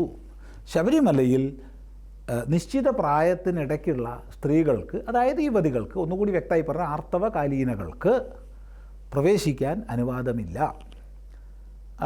ഇത് അങ്ങേയറ്റം തെറ്റാണ്. അത് ഭാരതത്തിൻ്റെ ഭരണഘടന മുന്നോട്ട് വയ്ക്കുന്ന ലിംഗസമത്വ സങ്കല്പത്തിന് വിപരീതമാണ്, വിരുദ്ധമാണ്. അതുകൊണ്ട് ബഹുമാനപ്പെട്ട കോടതി എന്തു തന്നെയായാലും ഇത് അനുവദിക്കണം, അതിന് ഉത്തരവാകണം എന്ന് ആവശ്യപ്പെട്ടുകൊണ്ട് യങ് ലോയേഴ്സ് ഫോറം കേസ് കൊടുത്തു. അപ്പോൾ ആ യങ് ലോയേഴ്സ് ഫോറം കേസ് കൊടുത്തപ്പോൾ എന്തൊക്കെയാണ് അവർ അന്യായം ആയിട്ട് കാണിച്ചതെന്നുള്ളത് നമ്മൾ പറഞ്ഞു. എന്നിട്ട് ഇതിൻ്റെ അടിസ്ഥാനത്തിൽ സുപ്രീം കോടതി ഇന്ന പോലെ നടപടിയെടുത്തു. അത് ഇന്ന കാരണം കൊണ്ട് ഹിന്ദു വിരുദ്ധമാണ്, അതുകൊണ്ട് നമ്മളതിനെ എതിർക്കുന്നു എന്നുള്ളതാണ് ആ പ്രഭാഷണത്തിൽ മൊത്തം പറയുന്നത്. ഏതോ വീരന്മാർ ഈ പറഞ്ഞ അന്യായ ഭാഗം പറഞ്ഞത് മാത്രം കട്ട് ചെയ്തെടുത്തിട്ട് ഇന്നത്തെ നവീന സമൂഹ മാധ്യമങ്ങൾ ഇതാണ് ചിദാനന്ദപുരി സ്വാമിയുടെ അഭിപ്രായം എന്ന് പ്രചരിപ്പിച്ചു. എന്നോട് നേരിട്ട് ഇത് സ്വാമിയുടെ ശബ്ദമല്ലേ? അതെ. ഇത് സ്വാമിയുടെ രൂപമല്ലേ? അതെ. അപ്പോൾ സ്വാമി പറയണത് യുവതികൾ കയറണം എന്നാണല്ലോ? അല്ല. പറഞ്ഞുവല്ലോ. എടോ, അത് ആ പ്രസംഗം മുഴുവൻ കേൾക്കൂ. ഇതാണ് പറ്റുന്നത്. ഈ വിഷയത്തിൽ രണ്ടഭിപ്രായം ഇല്ല. കാരണം ശബരിമല ക്ഷേത്രം എന്നുള്ളത് ക്ഷേത്രമല്ല. ക്ഷേത്രമാണ്, ക്ഷേത്രത്തിനുപരിയാണ്. വെറുമൊരു ക്ഷേത്രം മാത്രമാണ്. അയ്യപ്പൻ്റെ ഒരു ക്ഷേത്രമാണെങ്കിൽ അവിടെ ഒരു പ്രത്യേകതയില്ലാതെ എല്ലാ ക്ഷേത്രങ്ങളിലുമുള്ള പോലെ പ്രവേശിക്കാം. മറിച്ച് അവിടെ നൈഷ്ഠിക ബ്രഹ്മചാരിയായിരുന്ന അയ്യപ്പൻ്റെ ധർമ്മശാസ്താവിൽ സമാഹിത ഭാവത്തെ പ്രാപിച്ച സമാധിസ്ഥാനമാണ്. അവിടെ അതിൻ്റെതായ നിയമങ്ങൾ പാലിക്കണം. ആ നിയമങ്ങളിൽ പൂർവ്വകാലം തൊട്ട് ആർത്തവകാലീനകൾ പോകാറില്ല. ഇനി പോകണമെന്ന് എല്ലാവരും കൂടി നിശ്ചയിച്ചോട്ടെ. അത് തീരുമാനിക്കേണ്ടത് സെക്യുലർ ഗവൺമെൻറ്റോ അതിൻ്റെ ഭാഗമായ കോടതിയോ അല്ല. ആചാര്യന്മാർ വിദ്വത് പരിഷത്ത് കൂടി ഇതാ ക്ഷേത്രത്തിൽ പോവാം, ആ മണിത്തറയിൽ പോകണ്ടെന്ന് വെച്ചാൽ മതി, അല്ലെങ്കിൽ അവിടെയും പോകാം എന്ന് തീരുമാനിച്ചോ, നമ്മളതിന് കൂട്ടു നിൽക്കും. ഇത് സെക്യുലർ ഗവൺമെൻറ്റിൻ്റെ ഭാഗത്തുനിന്ന് വരേണ്ട നിർദ്ദേശമല്ല. അതുകൊണ്ടാണ് നിലപാട്. അത് വ്യക്തമാണെന്ന് വിചാരിക്കുന്നു. ഇവിടെ ഇപ്പോൾ കേരളത്തിൽ നടക്കുന്ന ചർച്ചയിൽ സന്യാസിമാരുമായി ബന്ധപ്പെട്ട് പറയുന്ന ഏറ്റവും പ്രധാനപ്പെട്ട ഒരു ആരോപണം 2024 മാർച്ചിൽ കേരളത്തിൽ ഇന്നേ വരെ നടക്കാത്ത അത്ര നല്ലൊരു മാർഗദർശക മണ്ഡലിൻ്റെ നേതൃത്വത്തിൽ ഒരു സഭ ഉണ്ടായി. അതൊരു സന്ദേശം നൽകി. ആളുകൾ പറയുന്നത് ഇത്രയും വലിയൊരു സഭ കൂടിയിട്ട് അവരെടുത്ത തീരുമാനം ക്ഷേത്രത്തിൽ ഷർട്ടിട്ട് പോവാമെന്നാണ്. അതുപോലെ ഇപ്പോൾ ആന എഴുന്നള്ളത്തങ്ങ് ഒഴിവാക്കിയാൽ ഹിന്ദുധർമ്മത്തിലെ പ്രശ്നങ്ങളെല്ലാം തീരുന്നതാണ്. ഇവിടെ ഹിന്ദുക്കൾ പരമ ദരിദ്രരാണ്, അവർക്ക് വിദ്യാലയങ്ങളില്ല, പിന്നെ അതുപോലെ വ്യവസായമില്ല, കൃഷിയില്ല, കുട്ടികളാണെന്നുണ്ടെങ്കിൽ മയക്കുമരുന്നിനും മറ്റുള്ളതിനും അടിമകളാണ്, വിദ്യാഭ്യാസ കാര്യത്തിൽ അവർ പുറകിലാണ്, അവർക്ക് മരുന്ന് വാങ്ങാൻ കാശില്ല. ഈ ഒരു സമയത്ത് കേരളത്തിലെ സന്യാസിമാരുടെ മുമ്പിലുള്ള പ്രധാന പ്രശ്നം ഇത് രണ്ടുമാണെന്നാണ് അവർ പറയുന്നത്. മാത്രമല്ല, ഇപ്പോൾ പുതിയൊരു പഠനം അനുസരിച്ച് വളരെ രസകരമാണ്. ഹിന്ദുക്കൾക്ക് ഇപ്പോൾ 3 ഒന്നാം റാങ്കാണ് കേരള സമാജത്തിൽ. 1 കള്ള് കുടിക്കുന്ന കാര്യത്തിൽ, 2 ലോട്ടറി ടിക്കറ്റ് എടുക്കുന്ന കാര്യത്തിൽ, 3 ആത്മഹത്യയിൽ. ഇങ്ങനെ ബാക്കിയെല്ലാം ഇതൊക്കെ A+ ആണ്, ബാക്കിയൊക്കെ XYZ. ഈ സമയത്ത് സന്യാസിമാരുടെ മുമ്പിൽ ഈ 2 വിഷയമുള്ളൂ എന്ന് വളരെ കൃത്യമായിട്ട് പറയുന്നു. അത് വളരെ വളരെ ബാലിശമെന്നോ വസ്തുതകൾ മനസ്സിലാക്കാത്തത് കൊണ്ടുള്ള പറച്ചിലുകളൊന്നും മാത്രമേ പറയാനുള്ളൂ. അപ്പം നമ്മൾ തമ്മിലാണ് സംസാരിക്കുന്നുള്ള ആദ്യം വ്യക്തിപരമായി പറയാം, പിന്നെ സന്യാസി സഭയെക്കുറിച്ച് പറയാം. നമ്മൾ ഈ സമാജത്തിൽ ബന്ധപ്പെട്ട് പ്രവർത്തിക്കുമ്പോൾ നിരന്തരം ബന്ധപ്പെടുന്ന ആളാണ്. ഒരിടത്തും പ്രസംഗിച്ച് ഇന്ന് വരെ എഴുന്നേറ്റ് പോയിട്ടില്ല. അത് സമൂഹത്തിന് അറിയുന്ന വിഷയമാണ്. എവിടെ പ്രഭാഷണം ഉണ്ടെങ്കിലും സംശയ നിവാരണത്തിന് അവസരം കൊടുക്കുകയും എന്തുണ്ടെങ്കിലും ചോദിക്കാം എന്നുള്ള രീതിയിൽ അനുവാദം കൊടുക്കുകയും ചെയ്യാറുണ്ട്. സമാജം പല വിധത്തിലുള്ള ചോദ്യം ചോദിക്കാറുണ്ട്, അതിന് അറിയുന്ന ഉത്തരം പറയാറുണ്ട്. ആ പ്രഭാഷണങ്ങളിലൂടെയും ഉത്തരങ്ങളിലൂടെയും ഒക്കെ ഇന്ന് നമ്മുടെ പ്രധാനപ്പെട്ട മഹാവിപത്തുക്കളായ മയക്കുമരുന്ന്, മദ്യം, കുടുംബഛിദ്രത, ആത്മഹത്യാ പ്രവണത, കുടുംബമെന്ന സങ്കല്പം ഇല്ലാതാവുകയാണ് ആചാരരാഹിത്യം കൊണ്ട്. അപ്പോൾ ഈ വക വിഷയങ്ങളുടെ പ്രാധാന്യം, അങ്ങേയറ്റത്തെ പ്രാധാന്യം ചൂണ്ടിക്കാണിച്ചുകൊണ്ട് ധർമ്മസംരക്ഷണത്തിന് പ്രവർത്തിക്കാനാണ് നിരന്തരം പറഞ്ഞുകൊണ്ടിരിക്കുന്നത്. കേവലം ഒരു വ്യക്തി പറയുകയല്ല, നമ്മളാൽ കഴിയുന്ന ഒരു വൃന്ദത്തിൽ അനേകം പേരെ ഈ ആശയം പറയാൻ പ്രേരിപ്പിക്കുന്നുമുണ്ട്. അല്ലാതെ ഈ ഷർട്ട്, വെടിമരുന്ന് ഇത് രണ്ടും മാത്രമല്ല, ആന ഇത് മാത്രമല്ല വിഷയം, നിരന്തരം ബന്ധപ്പെട്ടുകൊണ്ടിരിക്കുകയാണ്. അതുപോലെ മറ്റനേകം പ്രശ്നങ്ങളുണ്ട്. പ്രേമം എന്ന കൊരുക്കിൽപ്പെട്ട് കുട്ടികൾ ചതിക്കപ്പെടുന്ന സ്ഥിതി. പ്രേമം ഏറ്റവും ഉത്കൃഷ്ടമാണ്, അത് നമ്മൾ ഒരിക്കലും എതിർക്കില്ല. അവിടെ ഹിന്ദു, മുസ്ലിം, ക്രിസ്ത്യൻ വ്യത്യാസം കാണാൻ പാടില്ല. എന്നാൽ പ്രേമം എന്ന കൊരുക്കിലൂടെ മതം മാറ്റാൻ ഉദ്ദേശിച്ചുകൊണ്ടുള്ള പ്രവർത്തനങ്ങൾ, അതിനെ നമ്മൾ ബോധിപ്പിക്കുന്നു, സമൂഹത്തിൽ പ്രവർത്തിപ്പിക്കുന്നു. ഇന്ന് വ്യവസായത്തിൽ, കൃഷിയിൽ സമ്പത്ത് ആർജിക്കുന്നതിൽ സമാജം താഴേക്ക് പോകുന്നതിനെ ചൂണ്ടിക്കാണിച്ച് വേദത്തിൻ്റെ അടിസ്ഥാനത്തിൽ ഭൂത്യൈന പ്രമതിതവ്യം, കുശലാന്ന പ്രമതിതവ്യം ഇത്യാദി മന്ത്രങ്ങളുടെ അടിസ്ഥാനത്തിൽ വിശദമായി നിരന്തരം പറഞ്ഞുകൊണ്ടിരിക്കുന്നു. എല്ലാ മേഖലയിലും ഉയരണം, ഇല്ലെങ്കിൽ ചവിട്ടി മതിക്കപ്പെടും എന്നുള്ളത് നിരന്തരം പറഞ്ഞുകൊണ്ടിരിക്കുന്നു. ഇങ്ങനെ അനേകം പറയുന്ന കൂട്ടത്തിലാണ് ഇതും വരുന്നത്.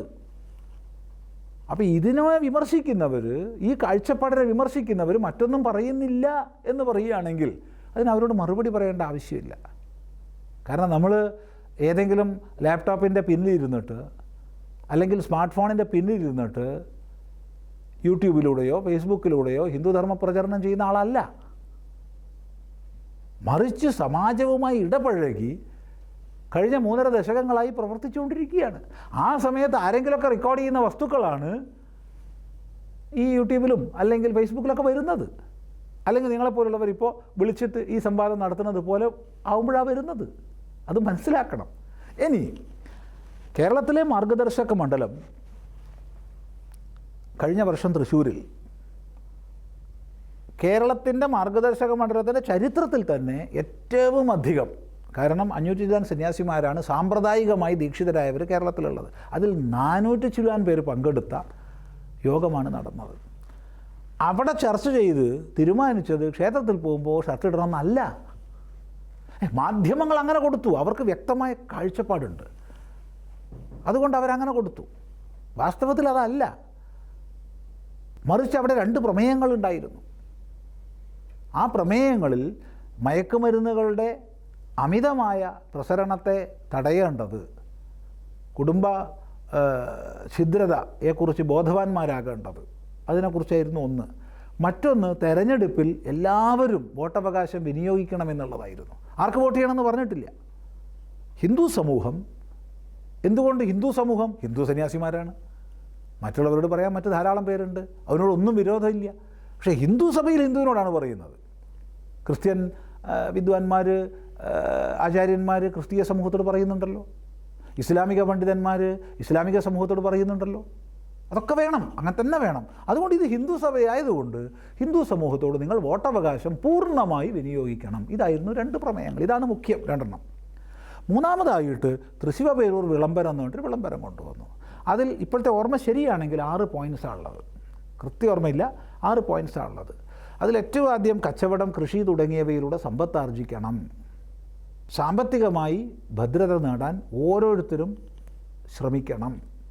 കുടുംബഛിദ്രത ഇല്ലാതിരിക്കാനുള്ള സ്നേഹപൂർണ്ണമായ ഇടപെടലുകളും വിവാഹപൂർവ്വ കൗൺസിലിങ്ങുകളും മറ്റും അനിവാര്യങ്ങളാണ്.